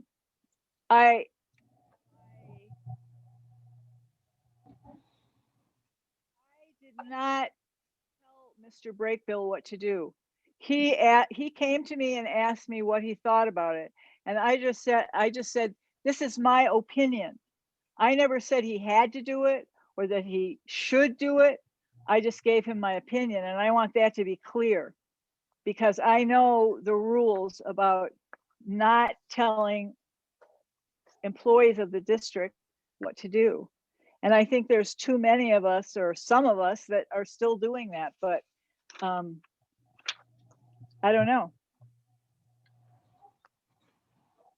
It's really disappointing. We have so many things going for us. We have a director of operations that has brought a tremendous amount of money into the district again, and who is keeping up our equipment, and who is watching over our employees and our fire personnel to make sure they're safe. And I think that most of us don't understand how much work it is and how much responsibility it is on one person. And to quibble about the money part of it makes no sense to me. And to think that somehow somebody's getting away with something is, I think, a really negative thing, and that's not how we're supposed to run things. And I think maybe now is a good time for me to read this short paragraph from SDRMA in one of their handbooks. It says, virtual workshop, building the board chair and manager connection. The partnership between board chair and chief executive establishes a foundation for effectively implementing the policy and strategic direction for the district. Governance and management should complement each other, and can only do so by building a solid working relationship. Developing open lines of communication, mutual trust, and a common understanding of roles and responsibilities are essential components to having a genuine board chair and manager connection. The key topics covered during the program will include the following: building a culture of common understanding and mission-driven commitment, creating a working relationship that values mutual respect, trust, and support, evaluating working styles and leadership strengths through assessment, common understanding of roles, responsibilities, and relationships, outlining governance relationships between district board and staff members, identifying current and anticipated trends facing leaders of special districts. And I really take that to heart as the chairman of the board, and I'm doing my best to make things run smoothly and to help everyone. And if we could all just go by what the resolution says, the district would run a lot smoother and things would be a lot more harmonious. So that's all I've got to say on that. Does anybody have anything they want to say or any additions they want to put in there? Okay, so I don't even care if we change that first sentence to the collective board. I think we all know that it takes all of us working together to make things work. I like your suggestion of changing it to collective board. Yes. Okay, so somebody make a motion. That seems like that's all we're gonna change, unless somebody else has something. Oh, you know what? There was something else I had written down. And I'm not exactly sure where to put it. But I think that some board members are communicating with some of our vendors on a personal basis, and things are not coming to the board, but are being driven by a board member with a vendor. And I don't think that's a very good idea. I think that our vendors should be talking to the director of operations, or if they have some question, they should come to me and I'll bring it to the full board rather than just having one person dealing with it. So that was one of the other things that I had added. For example, what vendor? What, yeah, what specifically? Well, I think we're having communication problems with Bonnie, Miss Miller, our bookkeeper, because I think that she is maybe discussing things with one board member, and then things just, it's, you know, that round robin. He says this to her, and then she says it to somebody else. And by the time we get back to what it was, it's not what it was meant to be. And I really think that I just don't think it's a good idea for individual board members to be talking about business of the district with our vendors. So that's the one that I'm thinking of. Doesn't it happen a lot with our attorney too? Yes. Oh, And he's a vendor. that's true. That's right. He's a vendor to our district. Yes. And we actually, we tried to make a rule that said that he wouldn't, our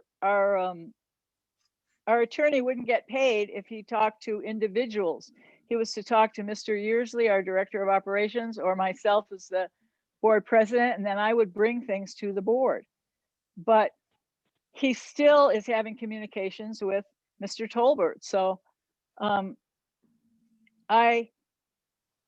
it doesn't seem like any of these things that, you know, they're really nice goals and everything, but if people don't abide by them, what good are they? So. Is that costing our What do you think? district money, Gail? No. Well, not with Mr. Kennedy, our attorney, because he knows he's not going to get paid. But it seems a little bit like a conflict of interest to me. I don't know if that's true or not, but that he would be our attorney, and then he would talk to one board member and try to help that one board member with what's going on. So I don't know what to say to him. Well, it definitely sounds like that's a conflict of interest. Well, first Yeah, off, it let's get seems like something it to me. straight. When I have spoken to Mr. Kennedy, it's only been about district business. And the last time Mr. Kennedy and I spoke, he made a comment to me that I'm the only one that does not call him and complain about individual board members.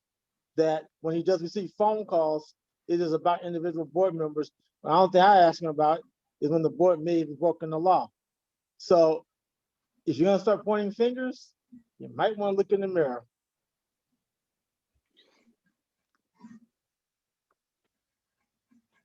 Well, If you had a Whatever. concern about the district breaking a law, why wouldn't you bring that to a board meeting? I did, and you all said no, no, no. So I had to find out legally. I did bring it to the board, told the board I felt we were in the wrong. Everybody said, I don't think so. So you just passed by it anyway. So I had to find out if we were breaking the law or not. And what I could do was contact the attorney. So yes, I did bring it to the board. well, when I have talked to Mr. Kennedy, he has never told me that we were breaking any laws. So I would think that if you brought something to him and he definitely said we were breaking the law, he would certainly, as the attorney of the board, bring it to my attention. And I'm sure he So would. And he told me that I don't know. he told me that my question was valid, but no, we did not break the law. So since we did not break the law, it was not brought back to the board. If we had have broken the law, I'm quite sure he would have contacted you and I'd have brought it back to the board also. Thankfully, we did not break the law, and I was very glad to hear that.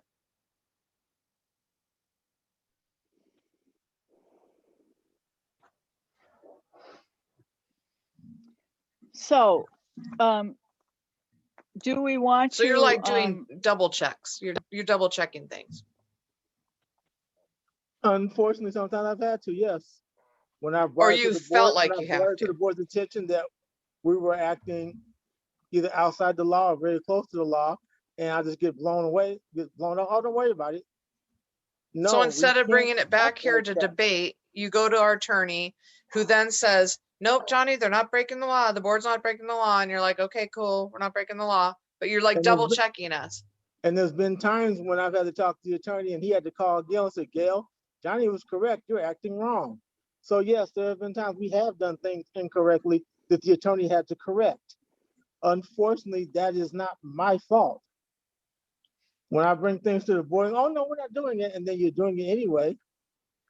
You have to So find out what's you're legal and what's not legal. operating as an individual board member, like No, I'm operating that's in the worried best about interest of things. I'm operating in the best interest of the district. Because I've done this As an my entire time on the independent, board, an all in the independent best interest person, of the district. instead of bringing it back to the board. I brought it to the board, and if you want to blow it off, then I can't help that. That's not my problem. I have to make sure that Okay, this district okay, is reliability okay. at all times. This isn't getting us anywhere. So, do we want to make any changes in this resolution or not? Move approval of putting the word collective in and leaving the rest. Okay. So we're going to say that first sentence on page 2 is duties. The collective board shall govern the district. That's the only change we're going to make. Okay. Do I have a motion to do that? Well, wait a minute, Christina? Gail. Did you have wording Okay. about the vendor thing? What was the vendor thing? I had that. I don't know why I put it there, but I had board members are not to communicate with vendors, with our vendors. And where do you want to put that? In section what?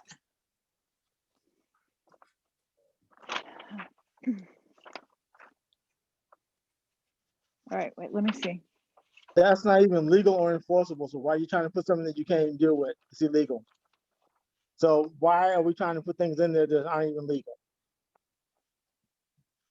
That has been the problem. Well, Johnny, you told us that it wasn't. You told us it wasn't. That is not legal. It's that simple. You told us you can't talk to a vendor. On behalf of district business. Not on, Because- you can't talk to a vendor about district business. You can talk to a vendor about the weather or how you're doing in Morongo or anything else, but not on district business. Any question Because I've ever that is asked the Bonnie Miller, prerogative. she has told That you is the, before- Any question I've ever asked Bonnie Miller, she has told you that one, it is save some embarrassment to the district, it's not brought up in a meeting. And two, that anybody can ask her the same question. She has no problem answering it. Her and I have never discussed anything this board could not hear. So I don't know where you're coming up with these assumptions and making accusations, Gail, but I don't appreciate it. So Gail, you're saying that you would appreciate it if business of the district was carried on as a collective board rather than individual members going to our Yes. vendors. yes, because all I ever do when I get a question asked of me, I always bring it to the board. That's what I do. And I don't know why we as individuals need to go out and take the time of a vendor or communicate with them when you're only one person and you're not the board.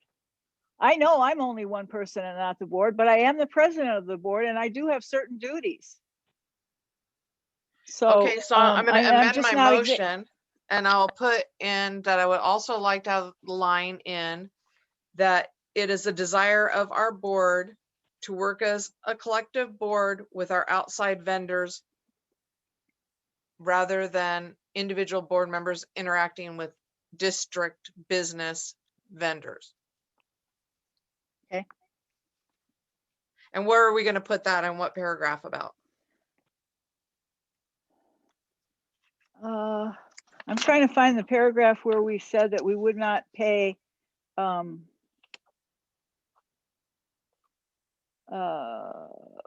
Kennedy.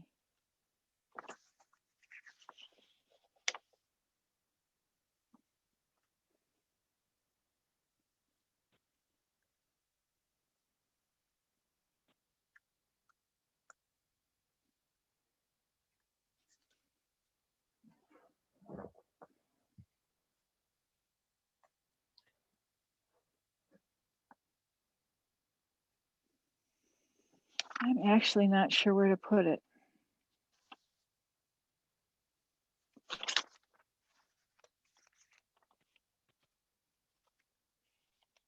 Oh, supervision under, let's see, on page 6.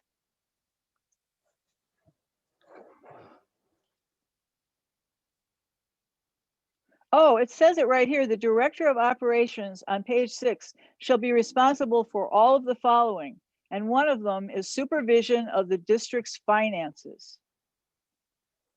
And that includes the supervision of our vendor, our bookkeeper. And that should be the person that is being discussed, should be the director of operations and our vendors.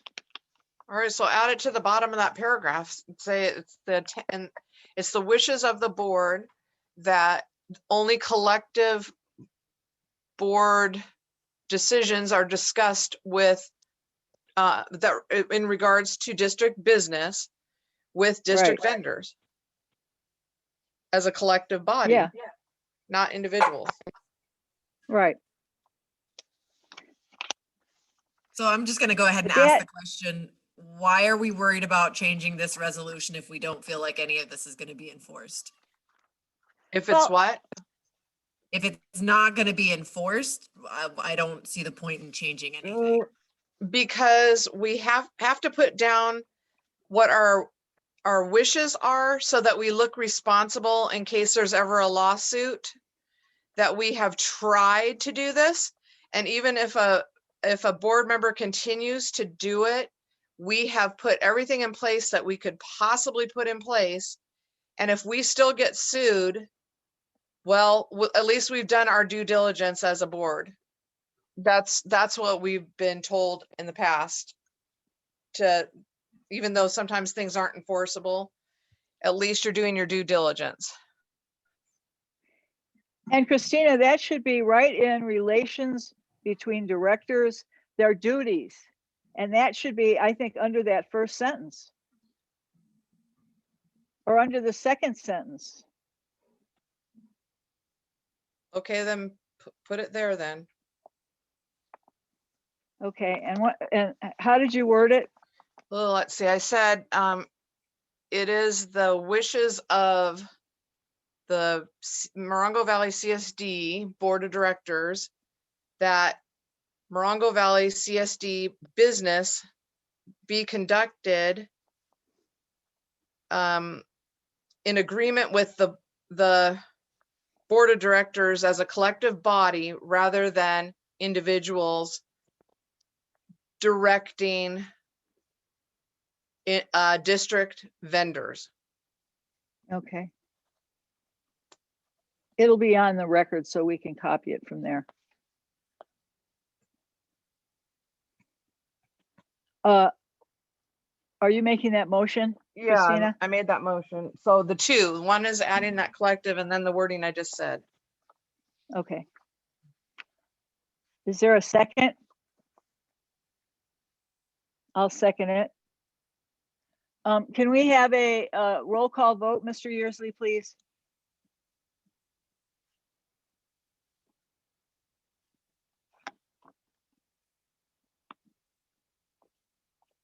He's muted. Oh, you're muted, Mr. Yearsley.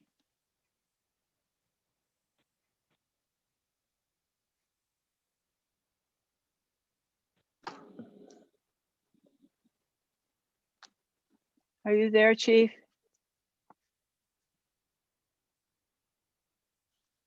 Something might have happened with the connection too, because I'm noticing that we're only getting Mr. Breakbill's picture of him rather than his live Yeah. picture. Yeah. Are you there, Yeah. Jim? Okay, is Mr. Yearsley there? Yes. Okay, let's do a call vote.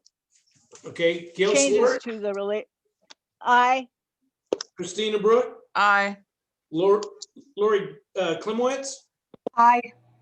Johnny Tolbert, Nay. Christina Gorky, excuse me. Aye. Okay, thank you all. All right. Next, discussion of the letter regarding possible Brown Act violations. Let me pull that up. Oh, here, is this it? No. Did everyone get a copy of that letter? Yes. Here it is. Okay. I'm not sure that I had a change on the second page. And I'm not sure if it got into the one that was sent out. It's at the bottom of the page before we say we would appreciate. It's we provide first responder, fire and paramedic protection for our area and are responsible for HIPAA requirements and protection of our employees. It has also been brought to our attention that we as a board might legally be in violation of our duties to protect our employees and board members' privacy and be open to legal action if we do not bring this issue to the proper authorities. Did you all get that that rendition? Did you, Christina? Yeah, I Get think that? I did. I don't have it pulled up right now because my computer's slow when I have Okay. everything up. Okay. Did you get it, Tink? I'm looking, is it from the email last week? No. It would be from something today. Let me go on my You sent a email. new one Hopefully I out don't get today, Gail? disconnected. Gail, did you send a new one out today? Well- Cause I got the one from I think this, Saturday. I think this, it's all the same except for that last sentence. So Yeah, you that- could say you want to approve that letter, and except for you want to add the verbiage you just said, just in case we didn't have it. That's right. Yeah, that's Other been than brought that, to our everything attention is, that we as a board might everything legally else is the same. duties to protect our- Everything else is the same. And Tank, this is another thing where if we don't follow the course that we need to follow, we could be held liable, the board, for not doing its duty to our employees and to the rest of the board members Right. by so this violation. And this was a violation of the Brown Act. Did you email the letter? Yeah, I don't have it. I emailed it to everybody. Do you want me to see if I can get her to send it out to everybody?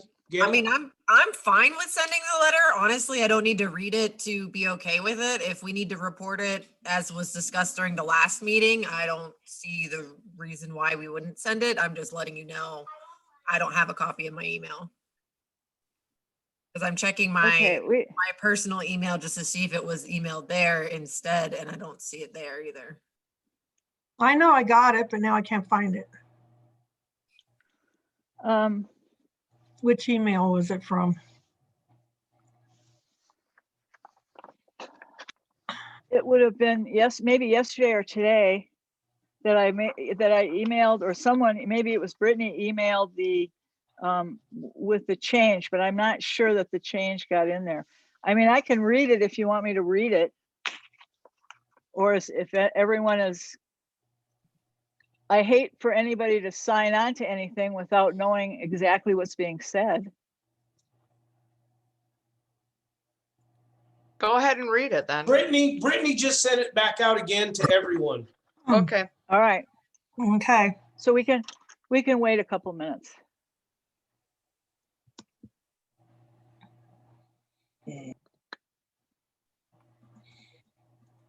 There it is.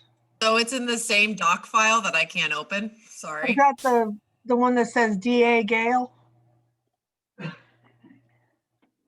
Yeah, Yeah. that's it. Okay. Yeah, Gail, if you could just read it, because again, it's in a full format I can't open on my computer. So I have the email now, but I Okay. still can't. Okay. All right. This is to Jason Anderson, District Attorney, San Bernardino County, 303 West 3rd Street, San Bernardino, California, 92415, and his phone number from Morongo Valley Community Services District, a special district, Board of Directors, Gail Swart, Board President, and my phone number. And I'm going to put the date on it as the date that I send it. It's going to be 3/something/2021. Mr. Anderson, I have been asked by a vote of our board to convey our concern about a violation of the Brown Act and a disclosure of personnel and board deliberations by a member of our board of directors during a Zoom closed session. We went into closed session during a Zoom regular meeting on February 17th, 2021 at about 7 p.m. to discuss a personnel issue. It became apparent that the wife of Johnny Tolbert, a board member, was not only listening to our deliberations, but had her phone on speaker and was broadcasting our closed session to the general public, including a radio station representative who were in the breakout room. There was an office employee in the break room who heard what was happening. Thanks to her quick thinking, she called Mrs. Tolbert and told her to turn off her phone. Although that stopped the broader public broadcasting of the rest of the closed session, it was apparent that Mr. Johnny Tolbert was allowing his wife to listen to our closed session, which is a blatant violation of the Brown Act. Mr. Tolbert admitted to the board of directors right before we went into open session that this breach did in fact occur. The board members were shocked because of the sensitive nature of the employee details being discussed during the closed session. Our board members have been cautioned repeatedly about the sanctity of our closed sessions. Our district's attorney and SDRMA, the liability insurer of our district, have conducted workshops that cover this issue. The board members and the employee of our district who were in discussion of personnel issues had our rights to privacy breached and have no other recourse but to bring this to your attention and ask for your assistance in this matter. We are a very small community services district, and the board members volunteer their time without remuneration, so we have no way to censure this director by withholding his pay. Unfortunately, Mr. Tolbert, as a director of the board, has repeatedly disregarded and broken many of our policies and resolutions of behavior. We have been unable to find a solution to our problems with him. Although this complaint against him might seem to you of little importance, to the board members and our employees, it is a significant breach of his office. We provide first responder, fire, and paramedic protection for our area and are responsible for HIPAA requirements in protection of our employees. It has also been brought to our attention that we as a board might legally be in violation of our duties to protect our employees and board members' privacy and be open to legal action if we do not bring this issue to the proper authorities. We would appreciate any direction you can provide us and any steps you can take as our district attorney of San Bernardino County. Respectfully yours, Gail Swart, President, Morongo Valley CSD. That's it.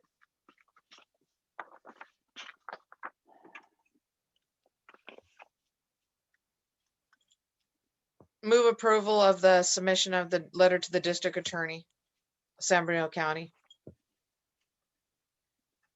Second. Can we have a roll call vote, Mr. Yearsley? Gail Swart, Aye. Christina Brook, Aye. Lori Klimowitz, Aye. Johnny Tolbert, Nay. Christina Gorky. Aye. Okay. I will take care of that. Where are we now? Okay, individual directors' reports. I have Yeah, nothing we to have no report. public comment. Oh, yeah, thank you. Is there any public comment out in the break room, in the other room? Would anybody like to speak?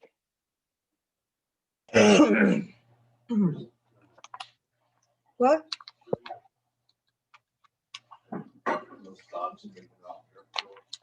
Gail, you have a hand up, Okay, although the person hasn't identified themselves by name, only by phone number. okay. Yes, would you like to give us your comments? Yes, I just wanted to clarify something about Chief Yearsley and the decision that the board made. Am I to understand that Chief Yearsley is no longer salaried and is now being paid hourly by the Morongo Valley CSD? Yes. That is what we said. That is correct. Okay, thank you. I just wanted to clarify. Okay. Thank you. Sure, you're welcome. Anybody else? Jim? Nope. Okay. All righty. Directors' reports. Vice President Brooke. Well, I just wanted to thank Buddy for all the work he's doing with the park, Really? and want to thank the community who responded to the survey, and to Christina Gorky for helping with that. And also, I know Brittany put in a lot of work at the office, and Chief Yearsley also preparing for the per capita park grant. So thank you very much, everybody who did that. I look forward to seeing how the equipment looks. It looks really nice in the picture. So looking forward to that. Thank you to Buddy for doing the Easter egg hunt and the baseball signups and looking after our grounds and the fact that we found something that needed to be repaired. Thank you for that very much. Appreciate it. And hopefully everybody gets involved by bringing some donations down to the park or down to the CSD to help with the Easter egg hunt. That would be nice for the kids, because I know they'd be really looking forward to getting out and doing the Easter egg hunt.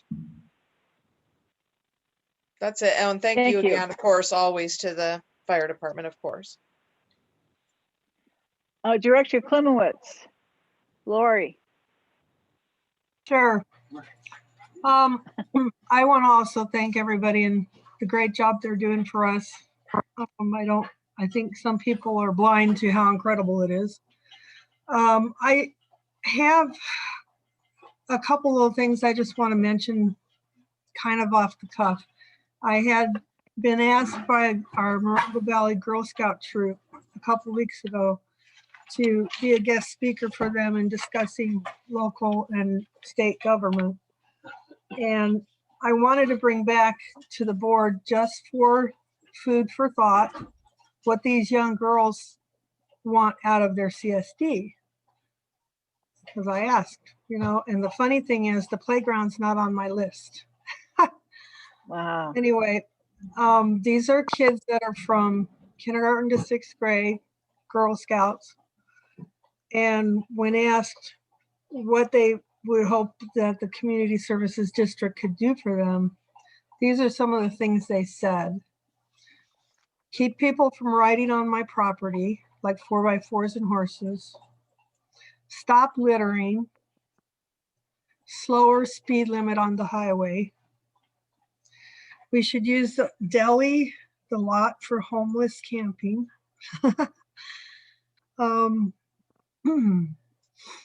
Let's see. Okay, that's what the girls were saying. And then, Wow. yeah, and they didn't say anything about a playground, which I thought was interesting. But a couple of the adults in that meeting were asking about how the community shares information. And I think, again, this has been important to me ever since I've been on the board, and it still is. I think it's great that 100 people voted on the playground, but where is the rest of the community? And I want Right. to see how somehow we still need to get more information out there. The community can share info or get info. I'm not sure how many people really know, how to go on our website, which is there, but doesn't have a whole lot of info.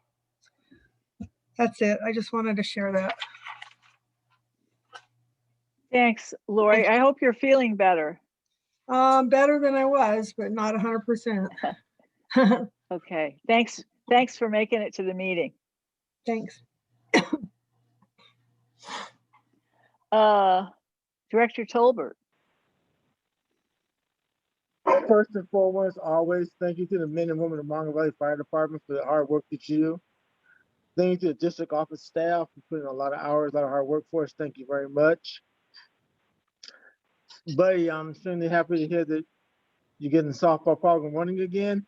Easter egg hunt has always been something fun to watch. I'm glad the kids have a chance to do it again this year.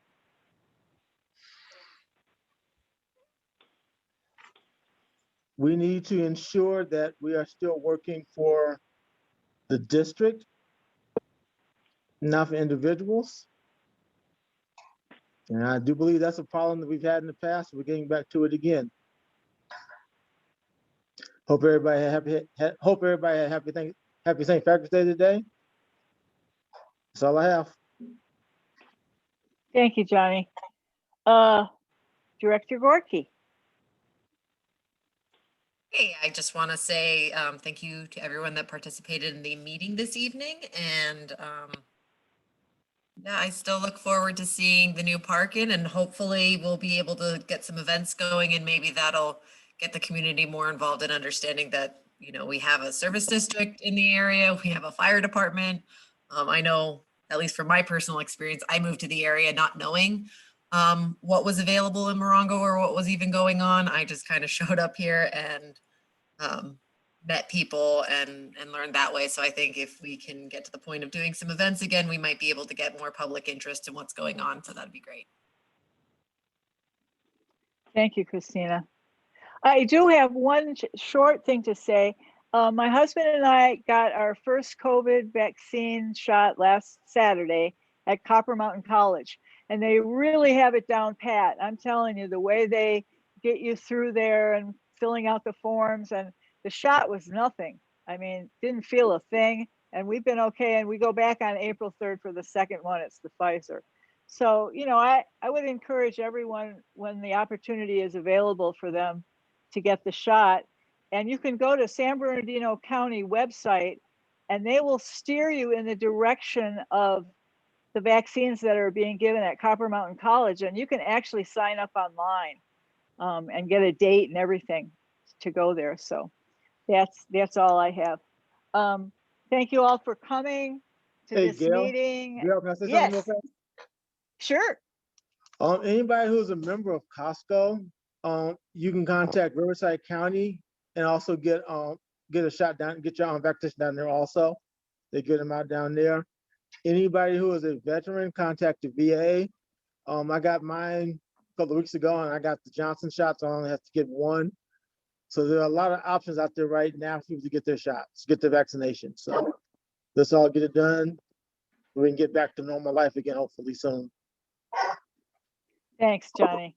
We hope to see you all for our next regular board meeting, which is on April 21st, 2021, a Wednesday, of course, at 6 o'clock. And thank you all for being here tonight. Really appreciate it. Thanks, Jim, for running the meeting so smoothly. And thanks to all our firemen and paramedics and office staff and Director of Operations and Mr. Brakebill for all the hard work they do for our community. Do I have a motion to adjourn? Motion to I'll make the adjourn. motion to, okay. All in favor of adjournment? Aye. Aye. Okay, thanks a lot, you guys. Have a good night, everybody. Yes, you too.